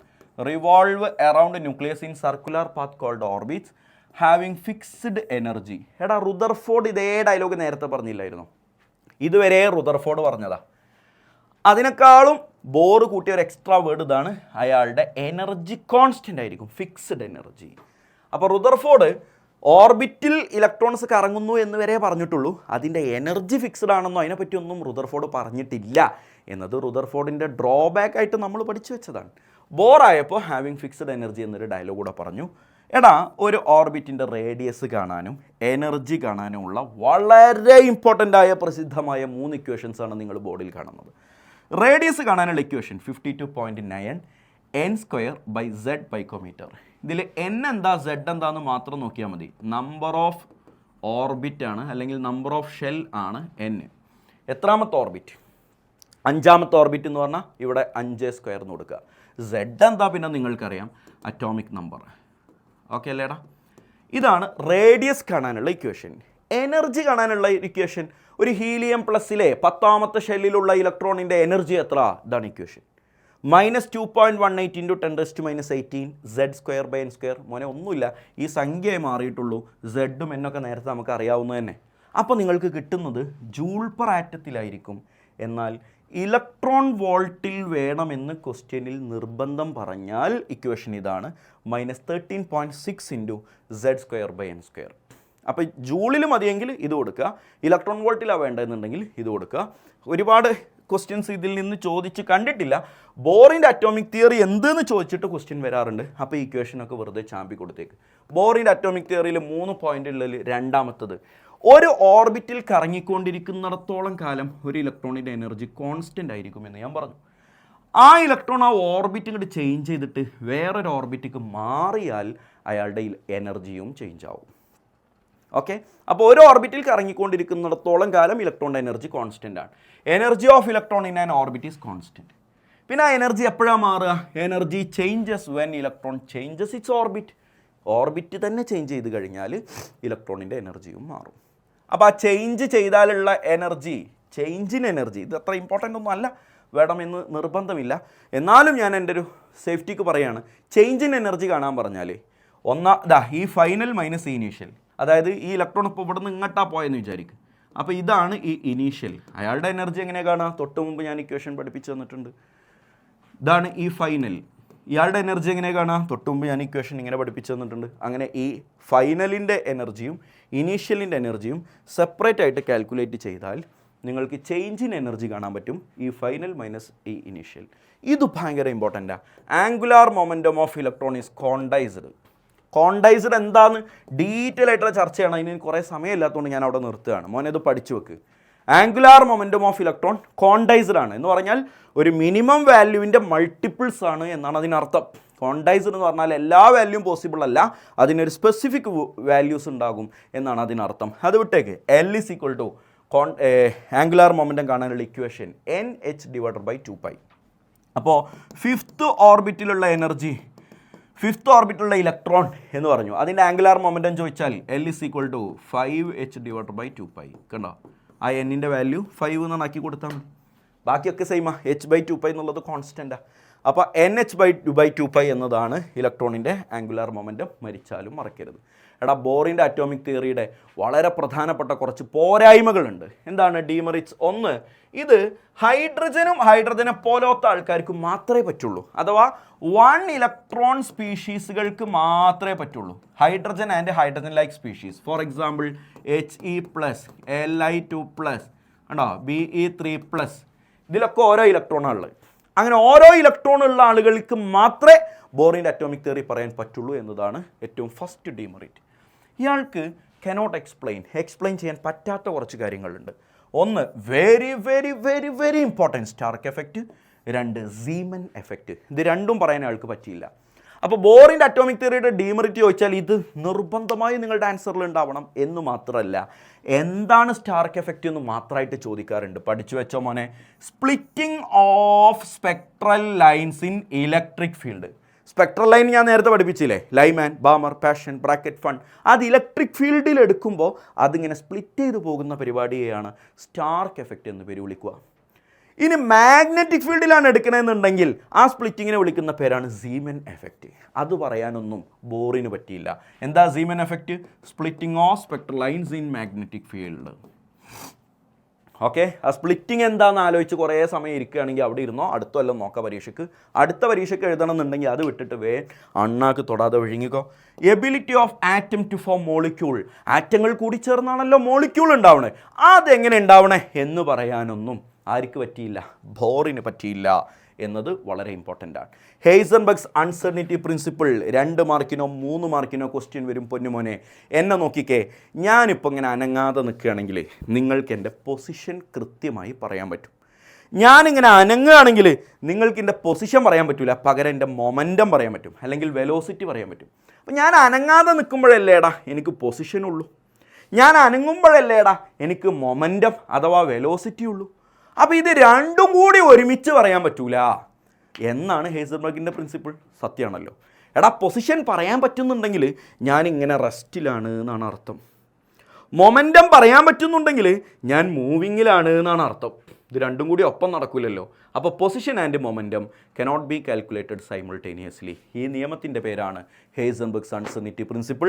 ഒന്നുകൂടെ അവിടെ ഒന്ന് പൊടിപ്പും തൊങ്ങലും ചേർത്താൽ അടിപൊളിയായിട്ട് ഫുൾ മാർക്ക് കിട്ടും. ഇങ്ങനെയാണ് പറയേണ്ടത്: പൊസിഷൻ ആൻഡ് മൊമെൻറ്റം അല്ലെങ്കിൽ ഓർ വെലോസിറ്റി. മൊമെൻറ്റം വെച്ചും പറയാം, അല്ലെങ്കിൽ വെലോസിറ്റിയും പറയാം. ആർക്ക്? ഓഫ് മൂവ്സിൻസ് ആർ എന്നല്ല എഴുതേണ്ടത്. പിന്നെ ആരാ? Of microscopic particles like electrons. അങ്ങനെ തന്നെ പറയണേ. വളരെ ചെറിയ പാർട്ടിക്കിൾസിനെ കുറിച്ചാണ് ഹെയ്സൻബർഗ് ഇത് പറയുന്നത്. Of microscopic particles. ആരെ പോലെ? ലൈക്ക് ഇലക്ട്രോണിനെ പോലെയുള്ള മൈക്രോസ്കോപ്പിക് പാർട്ടിക്കിളിൻ്റെ പൊസിഷനും മൊമെൻറ്റവും കനോട്ട് ബി കാൽക്കുലേറ്റഡ് സൈമിൾട്ടേനിയസ്ലി. മോനെ, അതിൻ്റെ ഇക്വേഷൻ പരീക്ഷയ്ക്ക് അങ്ങനെ ചോദിക്കാറാണ് പതിവ്. വാല്യൂ സബ്സ്റ്റിറ്റ്യൂട്ട് ചെയ്ത് ചോദിക്കാൻ ചാൻസ് കുറവാണ്. Delta X into delta P greater than or equal to h/4π. ഈ ഡെൽറ്റ പി എന്നതിലെ പി എന്താ? മൊമെൻറ്റം. ആ മൊമെൻറ്റത്തിന് പകരം നമുക്ക് വേണമെങ്കിൽ അവിടെ വെലോസിറ്റിയും കൊടുക്കാം. അപ്പോൾ ഇക്വേഷൻ ഇങ്ങനെയാണ്: delta X into delta V greater than or equal to h/4πm. അപ്പോൾ ഇവിടെ ഡെൽറ്റ വി ആണെങ്കിൽ ഇവിടെ ഒരു എം കൂടുതലുണ്ടാകും, ഡെൽറ്റ പി ആണെങ്കിൽ അവിടെ ഒരു എം ഉണ്ടാവില്ല. Delta X into delta P greater than or equal to h/4π, delta X into delta V greater than or equal to h/4πm. Schrodinger's wave equation സിമ്പിളാണ്. 1 മാർക്കിനോ 2 മാർക്കിനോ ചോദിച്ചാൽ ഇതാണ് എഴുതേണ്ടത്: E psi is equal to h cap psi. E എന്താ? Energy. Psi എന്താ? Wave function. Wave function. വേറൊന്നും ഇതിൽ പഠിക്കരുതേ, വേറൊന്നുമില്ല. എച്ച് ക്യാപ്പ് എന്താ? Hamiltonian operator. Hamiltonian operator. വേറൊന്നും പഠിക്കേണ്ടതില്ല. സൈ എന്താ? നേരത്തെ പറഞ്ഞു, വേവ് ഫംഗ്ഷൻ. അപ്പോൾ ഇത് ചോദിച്ചു കഴിഞ്ഞാൽ ഒറ്റ എഴുത്ത് എഴുതുക, അവിടെ കൂടുതൽ ചിന്തിക്കാനൊന്നുമില്ല. 4 കോണ്ടം നമ്പർ മസ്റ്റ് ട്രൈ ആണ്. Principal quantum number, azimuthal condom number, magnetic condom number, spin condom number. ഇത് നിങ്ങൾക്ക് എല്ലാവർക്കും അറിയാവുന്ന ആളാണ്. 4 കോണ്ടം നമ്പറിൻ്റെ പേര് പരീക്ഷയ്ക്ക് ചോദിക്കാറുണ്ട്. എടാ, പ്രിൻസിപ്പൽ കോണ്ടം നമ്പർ വഴി നമുക്കൊരു എലമെൻറ്റിൻ്റെ, ഒരു ഇലക്ട്രോണിൻ്റെ ഷെല്ലാണ് മനസ്സിലാവുക. Principal quantum number 1 2 3 4. 1 ആണെന്ന് പറഞ്ഞാൽ അത് കെ ഷെല്ലിലാണ് എന്നാണ് മനസ്സിലാക്കേണ്ടത്. 2 ആണെങ്കിൽ എൽ ഷെല്ല്, 3 ആണെങ്കിൽ എം ഷെല്ല്, 4 ആണെങ്കിൽ എൻ ഷെല്ല്. അപ്പോൾ ഷെല്ലുകളുടെ പേര് നിങ്ങൾക്ക് അറിയാലോ, കെ എൽ എം എൻ. അതിനനുസരിച്ചാണ് പ്രിൻസിപ്പൽ കോണ്ടം നമ്പർ കിടക്കുക. ഒരു ഷെല്ലിലുള്ള മാക്സിമം നമ്പർ ഓഫ് ഓർബിറ്റൽ ചോദിച്ചാൽ ഇതാ പഠിച്ചോ, n² ആണ് equation. Maximum number of electrons ചോദിച്ചാൽ അതിൻ്റെ ഡബിളാണ് ഇക്വേഷൻ. എല്ലായിടത്തും അങ്ങനെയാണ്. ഓർബിറ്റൽസിൻ്റെ എണ്ണം കാണാനുള്ള ഇക്വേഷൻ കിട്ടിയാൽ ഇലക്ട്രോണിൻ്റെ എണ്ണം കാണാൻ അതിൻ്റെ ഡബിൾ എടുത്താൽ മതി. അപ്പോൾ നോക്കിയാൽ ഓർബിറ്റൽസിൻ്റെ എണ്ണം കാണാൻ n², ഇലക്ട്രോണിൻ്റെ എണ്ണം കാണാനോ 2n². കളി മനസ്സിലായില്ലേ? ഒരു example, M shell. M shell എന്ന് പറഞ്ഞാൽ n എത്ര? ഇതവിടെ തന്നിട്ടുണ്ട്. എം ഷെല്ല് എന്ന് പറഞ്ഞാൽ എന്നിൻ്റെ വാല്യൂ 3 എന്ന് പറഞ്ഞാൽ n = 3.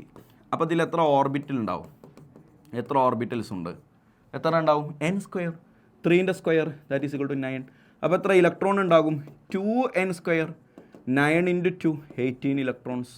കളി മനസ്സിലായില്ലേ? അപ്പോൾ എം ഷെല്ലിൽ 18 ഇലക്ട്രോൺ കൊള്ളും. എത്ര ഓർബിറ്റൽ ഉണ്ടെന്ന് വെച്ചാൽ അതിൻ്റെ പകുതി. ഇലക്ട്രോൺ കാണാം, അതിൻ്റെ പകുതി ആയിരിക്കും ഓർബിറ്റൽ. അസിമുത്തൽ കോണ്ടം നമ്പർ നമുക്കൊരു ഇലക്ട്രോണിൻ്റെ സബ് ഷെല്ലിനെ കുറിച്ചാണ് ഐഡിയ തരിക. അപ്പോൾ സബ് ഷെല്ല് SPDF ആണെന്ന് നിങ്ങൾക്കറിയാം. എസ് ആണ് സബ് ഷെല്ലെങ്കിൽ എല്ലിൻ്റെ വാല്യൂ 0 എന്ന് എടുക്കണം. പി ആണെങ്കിൽ 1, ഡി ആണെങ്കിൽ 2, എഫ് ആണെങ്കിൽ 3. നിങ്ങൾ പഠിച്ച സാധനമാണ്. അതാണ് ഏറ്റവും വലിയ പ്രത്യേകത. എല്ലിൻ്റെ വാല്യൂ സ്റ്റാർട്ട്സ് ഫ്രം 0. ഇനി നേരത്തെ പറഞ്ഞ പോലെ ഒരു സബ്ഷെല്ലിലുള്ള ഇലക്ട്രോണിൻ്റെ എണ്ണവും ഓർബിറ്റലിൻ്റെ എണ്ണവും കാണാനുള്ള ഇക്വേഷൻ ഞാൻ അവിടെ തന്നിട്ടുണ്ട്. ഓർബിറ്റലിൻ്റെ എണ്ണം എങ്ങനെ കാണാടാ?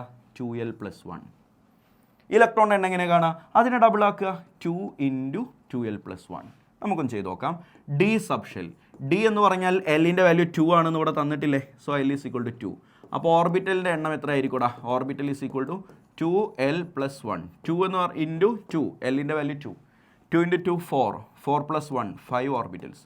അതുകൊണ്ടാണ് ഡി സബ്ഷെൽ വരയ്ക്കുമ്പോൾ നമ്മൾ 5 ബോക്സ് വരയ്ക്കണേ, 5 ഓർബിറ്റൽ ആയതുകൊണ്ട്. അപ്പോൾ ഇലക്ട്രോണിൻ്റെ എണ്ണം ആണെങ്കിലോ 2 × 2l+1. ഓക്കെ, ആ ഇക്വേഷനൊക്കെ വീണ്ടും എടുത്ത് എഴുതുക. അപ്പോൾ 2 × 2l+1ൻ്റെ എണ്ണം 5 ആണെന്ന് ഇവിടെ കിട്ടി, 10 ഇലക്ട്രോൺ. അതുകൊണ്ടാണ് ഡി ഓർബിറ്റലിൽ 10 ഇലക്ട്രോൺ കൊള്ളും എന്ന് നേരത്തെ പണ്ടേ നമ്മൾ ചെറിയ കാലം മുതൽ പഠിച്ചു വന്നേ. വളരെ ഇമ്പോർട്ടൻ്റ് ഒരു കാര്യം പറഞ്ഞു തരട്ടേടാ. മാക്സിമം വാല്യൂ ഓഫ് എല്ലിന് പോസിബിളായ ഏറ്റവും മാക്സിമം വാല്യൂ n-1 ആണ്. അതെന്താ ഞാൻ പറഞ്ഞുതരാം. എന്നിൻ്റെ വാല്യൂ 3 ആണെങ്കിൽ എല്ലിന് എന്തൊക്കെ വാല്യൂ വരാം? 0, 1, 2 ഇത്രേ പറ്റുള്ളൂ. എപ്പോഴും എല്ല് സ്റ്റാർട്ട് ചെയ്യുക 0 എന്ന്. എന്നിട്ട് ഏത് വരെ വരാം? മാക്സിമം ഏത് വരെ വരാം? n-1 വരെ. 3 അല്ലേ n, അപ്പോൾ അതിൻ്റെ -1 എന്ന് പറഞ്ഞാൽ 2 വരെ. എന്നിൻ്റെ വാല്യൂ 6 ആണെന്ന് വിചാരിച്ചോ. അപ്പോൾ എല്ലിന് എന്തൊക്കെ വാല്യൂ പോസിബിളാണ് പറഞ്ഞോ? 0, 1, 2, 3, 4, 5 കണ്ടോ? അപ്പോൾ എന്നിൻ്റെ വാല്യൂ 6 എന്ന് പറഞ്ഞു. എല്ലിൻ്റെ വാല്യൂ 6 എന്ന് ഒരുത്തം പറഞ്ഞു. അവനെ പിടിക്കുക, വേഗം കത്തിക്കുക. അവൻ പറഞ്ഞത് നുണയാണ്, അങ്ങനെ ഒരാളുണ്ടാവില്ല. എന്നിൻ്റെ അതേ വാല്യൂ എല്ലിന് വരുന്ന ഒരാൾ പോസിബിൾ അല്ല. മാക്സിമം വാല്യൂ ഓഫ് എൽ എന്ന് പറഞ്ഞാൽ n-1 ആണ്. മാഗ്നറ്റിക് കോണ നമ്പറൊക്കെ സിമ്പിളാണ്. മാഗ്നറ്റിക് കോണ നമ്പർ നമുക്ക് ഓർബിറ്റൽ ഏതാണ് എന്നതിനെക്കുറിച്ച് ധാരണ തരുന്നതാണ്. Shell, sub shell, orbital. എമ്മിൻ്റെ വാല്യൂ അടക്കുന്ന ഒരു രൂപം നോക്കിക്കേ. -L മുതൽ +L വരെയാണ് എമ്മിൻ്റെ വാല്യൂ ഉണ്ടാവുക. എക്സാമ്പിൾ കാണിച്ചു തരാം. D orbital. ഡി ഓർബിറ്റലിൻ്റെ L വാല്യൂ 2 ആണെന്ന് നേരത്തെ നമ്മൾ പഠിച്ചല്ലോ. അപ്പോൾ ഇതിന് എന്തൊക്കെ എം വാല്യൂ പോസിബിളാണ്? -L to +L അഥവാ -2 to +2, -2, -1 0, +1 +2 ഇതെല്ലാം ഇതിന് പോസിബിളാണ്. മനസ്സിലായില്ലേ? അപ്പോൾ എല്ലിൻ്റെ വാല്യൂ എത്രയാണെന്ന് അറിഞ്ഞാൽ എമ്മിന് ഏതൊക്കെ വാല്യൂ പോസിബിളാണെന്ന് നമുക്ക് പറയാൻ പറ്റും. സ്പിൻ കോണ നമ്പർ ഭയങ്കര സിമ്പിളാണ്. ഒരു ഇലക്ട്രോൺ ക്ലോക്ക് വൈസ് കറങ്ങുകയാണെങ്കിൽ S = +½ എന്നും ആൻറ്റി ക്ലോക്ക് വൈസ് കറങ്ങുകയാണെങ്കിൽ S = -½ എന്നും കൊടുക്കണമെന്ന് നമ്മൾ പഠിച്ചതൊക്കെ നുണയാണ്, അങ്ങനെയൊന്നും അല്ല. പക്ഷേ ഇപ്പോൾ അങ്ങനെയാണ് ഓർത്ത് വെച്ചേക്ക്. ട്രഡീഷണലി നമ്മൾ അങ്ങനെ എടുക്കുന്നു. +½ ആണെങ്കിൽ clockwise, anticlockwise ആണെങ്കിൽ -½ വിട്ടേക്ക്.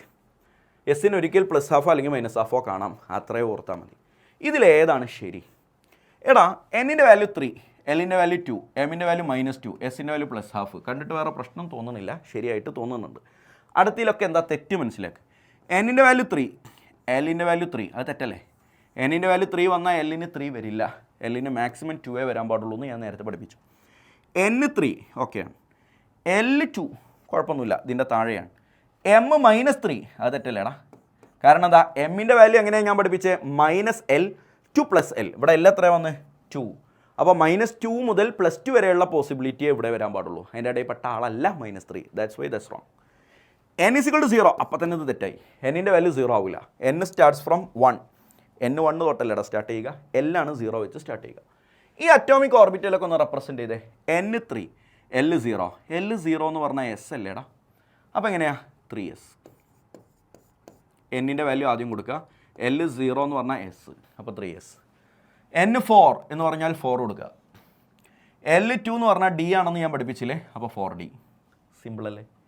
n6 അപ്പോൾ 6 എന്ന് കൊടുക്കുക. L3 ആണെങ്കിൽ F ആണെന്ന് ഞാൻ പഠിപ്പിച്ചില്ലേ, 6f. ഇങ്ങനെയാണ് അറ്റോമിക് ഓർബിറ്റലിനെ റെപ്രസെൻറ്റ് ചെയ്യുക. തിരിച്ചും ചോദിച്ചേക്കാം കേട്ടോ. 5p ഇതിനൊന്ന് അഴിച്ചു പറ. n എത്ര, L എത്ര എന്ന് പറ. n5, p ആയതുകൊണ്ട് L1. അത് തിരിച്ചും ചോദിക്കാറുണ്ട്. ഇമ്പോർട്ടൻ്റ് ആയ ഒരു കാര്യമാണ് നോഡ്. നോഡ് എന്ന് പറഞ്ഞാൽ എന്താ? ഒരു ആറ്റത്തിൻ്റെ ഉള്ളിൽ, ഇതാണ് ഒരു ആറ്റം, ഇലക്ട്രോണിനെ കാണാൻ ചാൻസ് ഇല്ലാത്ത കുറച്ച് സ്ഥലങ്ങളുണ്ടാവും, ചില സ്പേസുകൾ ഉണ്ടാവും. ആ സ്പേസിൽ ചിലപ്പോൾ ഇലക്ട്രോണിനെ കാണാനുള്ള പ്രോബബിലിറ്റി 0 ആണ്. ഇപ്പോൾ ഞാൻ ഈ ഷെയ്ഡ് ചെയ്ത സ്ഥലത്തൊക്കെ ഇലക്ട്രോണിനെ കാണാനുള്ള ചാൻസ് 0 വിചാരിച്ചോ, 0. അവിടെ ഇലക്ട്രോണിനെ കാണേയില്ല, അങ്ങനെ ഒരു പോസിബിലിറ്റിയേ ഇല്ല. അങ്ങനത്തെ സ്പേസിൻ്റെ പേരാണ് നോഡ്. നോഡ് എന്താണ്? Space inside an atom. ഒരു ആറ്റത്തിൻ്റെ ഉള്ളിലുള്ള സ്പേസ് ആണ്. Where the probability to find an electron is 0. ഒരു ഇലക്ട്രോണിനെ കാണാനുള്ള പ്രോബബിലിറ്റി അവിടെ 0 ആണ്. അങ്ങനത്തെ സ്പേസിൻ്റെ പേരാണ് നോഡ്. അതിനെ ഞങ്ങൾ സയൻറ്റിസ്റ്റുകൾ സൈ സ്ക്വയർ എന്നാണ് റെപ്രസെൻ്റ് ചെയ്യുക. എന്തിനെ? ഇലക്ട്രോണിനെ കാണാനുള്ള ചാൻസിനെ പ്രോബബിലിറ്റി ഫാക്ടർ എന്നാണ് ഇതിനെ പേര് വിളിക്കുക. Probability density psi square. അപ്പോൾ സൈ സ്ക്വയർ 0 ആണ്. അപ്പോൾ അറ്റ് നോഡ് സൈ സ്ക്വയറിൻ്റെ വാല്യൂ 0 ആയിരിക്കും. ഇലക്ട്രോണിനെ കാണാനുള്ള ചാൻസ് എന്ന് ഞാൻ ആ പറഞ്ഞ ഡയലോഗിനെ റെപ്രസെൻ്റ് ചെയ്യുന്ന സിമ്പിളാണ് സൈ സ്ക്വയർ. 0 ആണ്. നോഡ് 2 വിധമുണ്ട്. Radial or spherical node, angular node. Radial node കാണാനുള്ള equation must try n-l-1. Example ഞാൻ കാണിച്ചുതരും. ആംഗുലാർ നോഡ് കാണാനുള്ള ഇക്വേഷൻ L itself. ഞാൻ കാണിച്ചുതരാം, എക്സാമ്പിൾ കാണിച്ചുതരാം. 4p എന്ന് കണ്ടടാ, 4p. n 4ഉം l 1ഉം ആണെന്നുള്ളത് കണ്ടറിയാലോ. p ആയതുകൊണ്ട് l1. അപ്പോൾ റേഡിയൽ നോഡ് എങ്ങനെ കാണുക? n-l-1. 4 മൈനസ് 1 ഈ വാല്യൂ ഇവിടെ സബ്സ്റ്റിറ്റ്യൂട്ട് ചെയ്തു. 4ൽ നിന്ന് 1 പോയി, പിന്നെ 1 പോയി. 2 റേഡിയൽ നോഡ് ഉണ്ട്. ആംഗുലാർ നോഡ് എങ്ങനെ കാണുക? ഈസ് ഈക്വൽ ടു L എന്നാണ് തൊട്ടും ഞാൻ ഇക്വേഷൻ പഠിപ്പിച്ച്. L ഇവിടെ 1 ആണ്. 1 ആംഗുലാർ നോഡ് 1. അപ്പോൾ ടോട്ടൽ നോഡ് എത്രയാണെന്ന് ചോദിച്ചാലോ, ഇവിടുത്തെ 2ഉം ഇവിടുത്തെ 1ഉം കൂട്ടുക 3. 6D. ഞാൻ വേഗം എഴുതുന്നുണ്ട്, എൻ്റെ കൂടെ സഞ്ചരിച്ചോ. N 6 ആണ്, L 2 ആണ്, D ആയതുകൊണ്ട്. Radial node is equal to n-l-1, that is equal to 3. Radial node കഴിഞ്ഞു. Angular node is equal to L itself 2. Total node is equal to 3 + 2 5. 1s നിങ്ങൾ ചെയ്ത് നോക്ക്. n is equal to 1, L is equal to 0. So radial node, angular node, total node എല്ലാം 0 എന്ന് വരും. ഇക്വേഷനിലേക്ക് നിങ്ങളൊന്ന് കൊടുത്തു നോക്ക്. എടാ n+l റൂൾ എന്തിനാണെന്നറിയോ? 2 അറ്റോമിക് ഓർബിറ്റലിൽ ആർക്കാണ് എനർജി കൂടുതൽ എന്നറിയാനുള്ള റൂളാണ്. Energy directly proportional to n+l value ആണ്. ഞാൻ കാണിച്ചു തരാം. ഇവിടുത്തെ n എത്ര? 4. L എത്ര? 0. ഇവിടുത്തെ n എത്ര? 3. L എത്ര? 2. ഇതൊക്കെ ഇപ്പോൾ നമ്മൾ ചെയ്തതാണ്. അപ്പോൾ ഇവിടുത്തെ n+l എത്രയാണ്? 2ഉം കൂട്ടിയാലും ഇവിടെ 4 എന്ന് വരും, ഇവിടെ 2ഉം കൂട്ടിയാലും 5 എന്ന് വരും. n+l ഏറ്റവും കൂടുതലായിരിക്കാം 3D. അപ്പോൾ അയാൾക്കാണ് എനർജി കൂടുതൽ. അപ്പോൾ 4s ആൻഡ് 3Dയിൽ എനർജി ആയിരിക്കാടാ കൂടുതൽ എന്ന് ചോദിച്ചാൽ 3D ഗ്രേറ്റർ ദാൻ 4s. മനസ്സിലായില്ല? അതുകൊണ്ടാണ് നമ്മുടെ ഇലക്ട്രോണിക് കോൺഫിഗറേഷൻ എഴുതുമ്പോൾ 1s 2s, പിന്നെ 1s 2s, ആരാ 2p 3s 3p കഴിഞ്ഞിട്ട് 3Dക്ക് മുമ്പ് 4s വരുന്നത്. ചെറിയ എനർജി ഉള്ള ആൾക്കാണ് ആദ്യം ഇലക്ട്രോൺസ് ഇങ്ങനെ ഫില്ല് ചെയ്ത് പോവുക. അപ്പോൾ ആ എനർജി കാൽക്കുലേറ്റ് ചെയ്യുന്നത് n+l റൂള് പ്രകാരമാണ്. അപ്പോൾ ഇവിടെ നോക്കിക്കേടാ, 4sഉം 3p ഞാൻ ഇവിടെ തരാം. n is equal to 4, L is equal to 0. So 2ഉം കൂട്ടിയാലും 4. n is equal to 3, L is equal to 1. 2ഉം കൂട്ടിയാലും 4. എടാ ഇവിടുത്തെ n+l വാല്യൂ 4, ഇവിടുത്തെ n+l വാല്യൂ 4. അപ്പോൾ സെയിം ആയി പോയാൽ എന്ത് ചെയ്യും? അതാണ് അടുത്ത rule. If n+l value same, n+l value same ആണെങ്കിൽ energy directly proportional to n മാത്രം നോക്കിയാൽ മതി. സെയിം ആണെങ്കിൽ മാത്രമാണ് കേട്ടോ. n+l കൂട്ടിയൊക്കെ ഇപ്പോൾ 2 സെയിം ആണെങ്കിൽ n ആയിരിക്കാം കൂടുതൽ. n ഇവിടെ 4ഉം ഇവിടെ 3ഉം ആണ്. അപ്പോൾ ഇയാൾക്കല്ലേ കൂടുതൽ, അവിടെയാണ് എനർജി കൂടുതൽ. So energy 4s greater than 3p. ഇതാണ് n+l റൂളിൽ പഠിക്കാനുള്ളത്. അറിയാവുന്ന കാര്യമാണെങ്കിൽ സ്കിപ്പ് ചെയ്തേക്കുക. Of bar principle, Hund's rule, polis exclusion principle കൂടി കഴിഞ്ഞാൽ ഈ ചാപ്റ്റർ അവസാനിച്ചു. അവസാനം ക്രോമിയം കോപ്പറിൻ്റെ ഒരു ഇലക്ട്രോണിക് കോൺഫിഗറേഷൻ കൂടി പഠിച്ചാൽ മതി. എന്താണ് ഓഫ് ബാർ പ്രിൻസിപ്പിൾ? ഞാൻ നേരത്തെ പഠിപ്പിച്ചു. ഇലക്ട്രോൺ ആദ്യം ഫില്ല് ചെയ്യുക 1s, പിന്നെ 2s, പിന്നെ 2p, പിന്നെ 3s, പിന്നെ 3p കഴിഞ്ഞിട്ട് പിന്നെ 4s കഴിഞ്ഞിട്ടേ 3Dയിൽ ഫില്ലാവുള്ളൂ. അങ്ങനെയല്ലടാ പോവുക. ഇതൊക്കെ നമുക്കറിയണതാണ്. ഇങ്ങനെയാണ് ഇവരുടെ എനർജിയുടെ ഓർഡർ. ഇങ്ങനെ എനർജി കൂടി പോവുകയാണ് ചെയ്യുക. അപ്പോൾ എനർജിയുടെ ഇൻക്രീസിങ് ഓർഡറിൽ തന്നെയാണ് ഇലക്ട്രോൺസും ഫില്ല് ചെയ്യുക എന്ന നിയമമാണ് of bar principle. Filling of electrons in the atomic orbital take place in the increasing order of energy. എനർജിയുടെ ഇൻക്രീസിങ് ഓർഡറിലാണ് ഫില്ലിംഗ് നടക്കുക എന്ന നിയമത്തിൻ്റെ പേരാണ് of bar principle. Hund's rule എന്താണെന്ന് നിങ്ങൾക്ക് അറിയില്ലേ? ഹൺസ് റൂൾ ഇതാ ഇവിടെ ഞാൻ ഇങ്ങനെ തന്നിട്ടുണ്ട്. എനിക്ക് പിയിൽ 4 ഇലക്ട്രോൺ ഫില്ലാക്കണം. ഇതാ 4 ഇലക്ട്രോൺ 1 2 3 കൊടുത്ത് 4ാമനെ ഞാൻ ഇവിടെ കൊടുത്തു. ഇവിടെ ഇതേ സാധനം 1 2 3 4 ഇങ്ങനെ കൊടുത്തു. ഇത് ശരിയാണെന്നും ഇത് തെറ്റാണെന്നും നിങ്ങൾക്ക് അറിയില്ലേ? ഇങ്ങനെ കൊടുക്കാൻ പാടില്ല. എന്തുകൊണ്ടാണ്? എല്ലാവർക്കും ഓരോ ഇലക്ട്രോൺ കിട്ടിയിട്ടേ പെയറിംഗ് നടത്താവൂ എന്ന നിയമമാണ് ഹൺസ് റൂൾ. അപ്പോൾ എന്താ? Pairing of electron in an atomic orbital take place. ഒരു അറ്റോമിക് ഓർബിറ്റൽ പെയറിംഗ് നടക്കണമെങ്കിൽ other atomic orbitals has got only if the other atomic orbital has got at least 1 electron. മറ്റുള്ള atomic ഓർബിറ്റൽസിന് at least 1 electron എങ്കിലും കിട്ടിയാലേ pairing നടത്താൻ പാടുള്ളൂ എന്ന നിയമത്തിൻ്റെ പേരാണ് ഹൺസ് റൂൾ. ചിലപ്പോൾ ഹൺസ് റൂൾ എന്താണെന്ന് പച്ചക്ക് ചോദിക്കാം. അല്ലെങ്കിൽ ഈ ഫിഗർ തന്നിട്ട് ഇത് ശരിയാണോ തെറ്റാണോ തെറ്റായത് എന്തുകൊണ്ടാണ്, ഏത് റൂള് പ്രകാരമാണ് എന്നൊക്കെ ചോദിച്ചു കളയാം. Pauli's exclusion principle. 2 ഇലക്ട്രോണിനെ എന്തിനാണ് ക്വാണ്ടം നമ്പർ അഡ്രസ്സ് ചെയ്യാനാണ്, ഇലക്ട്രോണിനെ അഡ്രസ്സ് ചെയ്യാനാണ് ക്വാണ്ടം നമ്പർ. 2 ഇലക്ട്രോണുകൾക്ക് same set of quantum number ഉണ്ടാവില്ല. Same set of quantum number ഉണ്ടാവില്ല. ഒരേ സെറ്റ് ഓഫ് ക്വാണ്ടം നമ്പറുള്ള 2 ഇലക്ട്രോൺ ഉണ്ടാവാൻ പാടില്ല എന്ന നിയമത്തിൻ്റെ പേരാണ് Pauli's exclusion principle. No 2 electrons exist in an atom having same set of 4 quantum numbers. 4 quantum number same ആയിട്ടുള്ള 2 ഇലക്ട്രോൺ ഉണ്ടാവാൻ പാടില്ല. അതിന് എക്സാമ്പിളാണിത്. നിങ്ങൾക്ക് തന്നെ കണ്ടറിയാം, ഇങ്ങനെ ഒന്ന് മേലേക്ക് ഒന്ന് താഴത്തേക്കാണെങ്കിൽ അത് ശരിയാണ്, ഒന്ന് മേലേക്ക് മറ്റേതും മേലേക്കാണെങ്കിൽ അത് തെറ്റാണ്. എന്താ കാരണം എന്നറിയോ? ഇവിടെ പ്രിൻസിപ്പൽ ക്വാണ്ടം നമ്പറും അസിമുത്തൽ ക്വാണ്ടം നമ്പറും മാഗ്നറ്റിക് ക്വാണ്ടം നമ്പറും സെയിമാണ്. ഈ ഇലക്ട്രോൺ ഒന്ന് മേലേക്ക് ഒന്ന് താഴത്തേക്ക് നിൽക്കുമ്പോൾ അതിൻ്റെ സ്പിൻ ക്വാണ്ടം നമ്പർ എങ്കിലും ഡിഫറൻറ്റാണ്. കാരണം ഒന്ന് മേലേക്കാണെങ്കിൽ +12, മറ്റേ താഴത്തേക്കാണെങ്കിൽ -12. പക്ഷേ ഇത് നോക്കിക്കേ, ഒരു ഓർബിറ്റിൻ്റെ ഉള്ളിൽ principal quantum number same, azimuthal quantum number same, magnetic quantum number same, രണ്ടാളും ഒരേ സൈഡിലേക്ക് നിന്നാൽ പിന്നെ അതിൻ്റെ സ്പിൻ ക്വാണ്ടം നമ്പർ സെയിം ആയിപ്പോയി.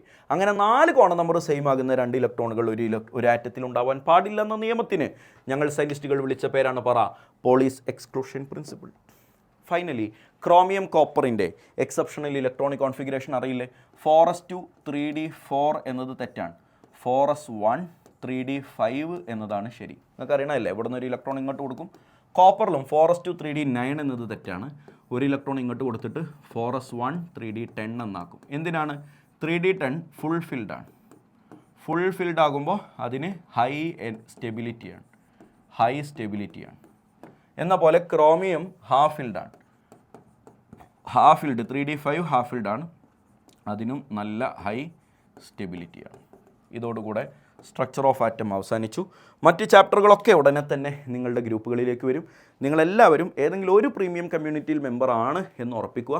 അതുപോലെ ഇത് നിങ്ങൾക്ക് ഗുണം കിട്ടിയിട്ടുണ്ടെങ്കിൽ ദയവ് ചെയ്ത് നിങ്ങളുടെ കൂട്ടുകാരോടൊക്കെ ഒന്ന് ഇൻഫോം ചെയ്യുക, ഇങ്ങനെ ഒരു ഇടപാട് നടക്കുന്നുണ്ട്.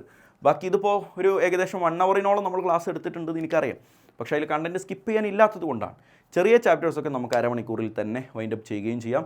നിർബന്ധമായി മുഴുവനായിട്ട് ഇരുന്ന് കണ്ടിട്ട് നിങ്ങളുടെ ഫീഡ്ബാക്ക് കൃത്യമായി ഒന്ന് കമൻ്റായിട്ട് രേഖപ്പെടുത്തിയാൽ എനിക്കും തന്നെ കാര്യങ്ങളൊക്കെ ഒന്ന് മനസ്സിലാക്കാൻ പറ്റും. നെക്സ്റ്റ് ക്ലാസ്സിൽ കാണാം. കമൻറ്റ് ചെയ്യാൻ മറക്കരുത്, സബ്സ്ക്രൈബ് ചെയ്യാൻ മറക്കരുത്, കുട്ടികൾക്കൊന്ന് അയച്ചു കൊടുക്കാൻ മറക്കരുത്, +2 ജോയിൻ ചെയ്യാൻ മറക്കരുത്, തല ഉയർത്തി നടക്കാൻ മറക്കരുത്. Thank you.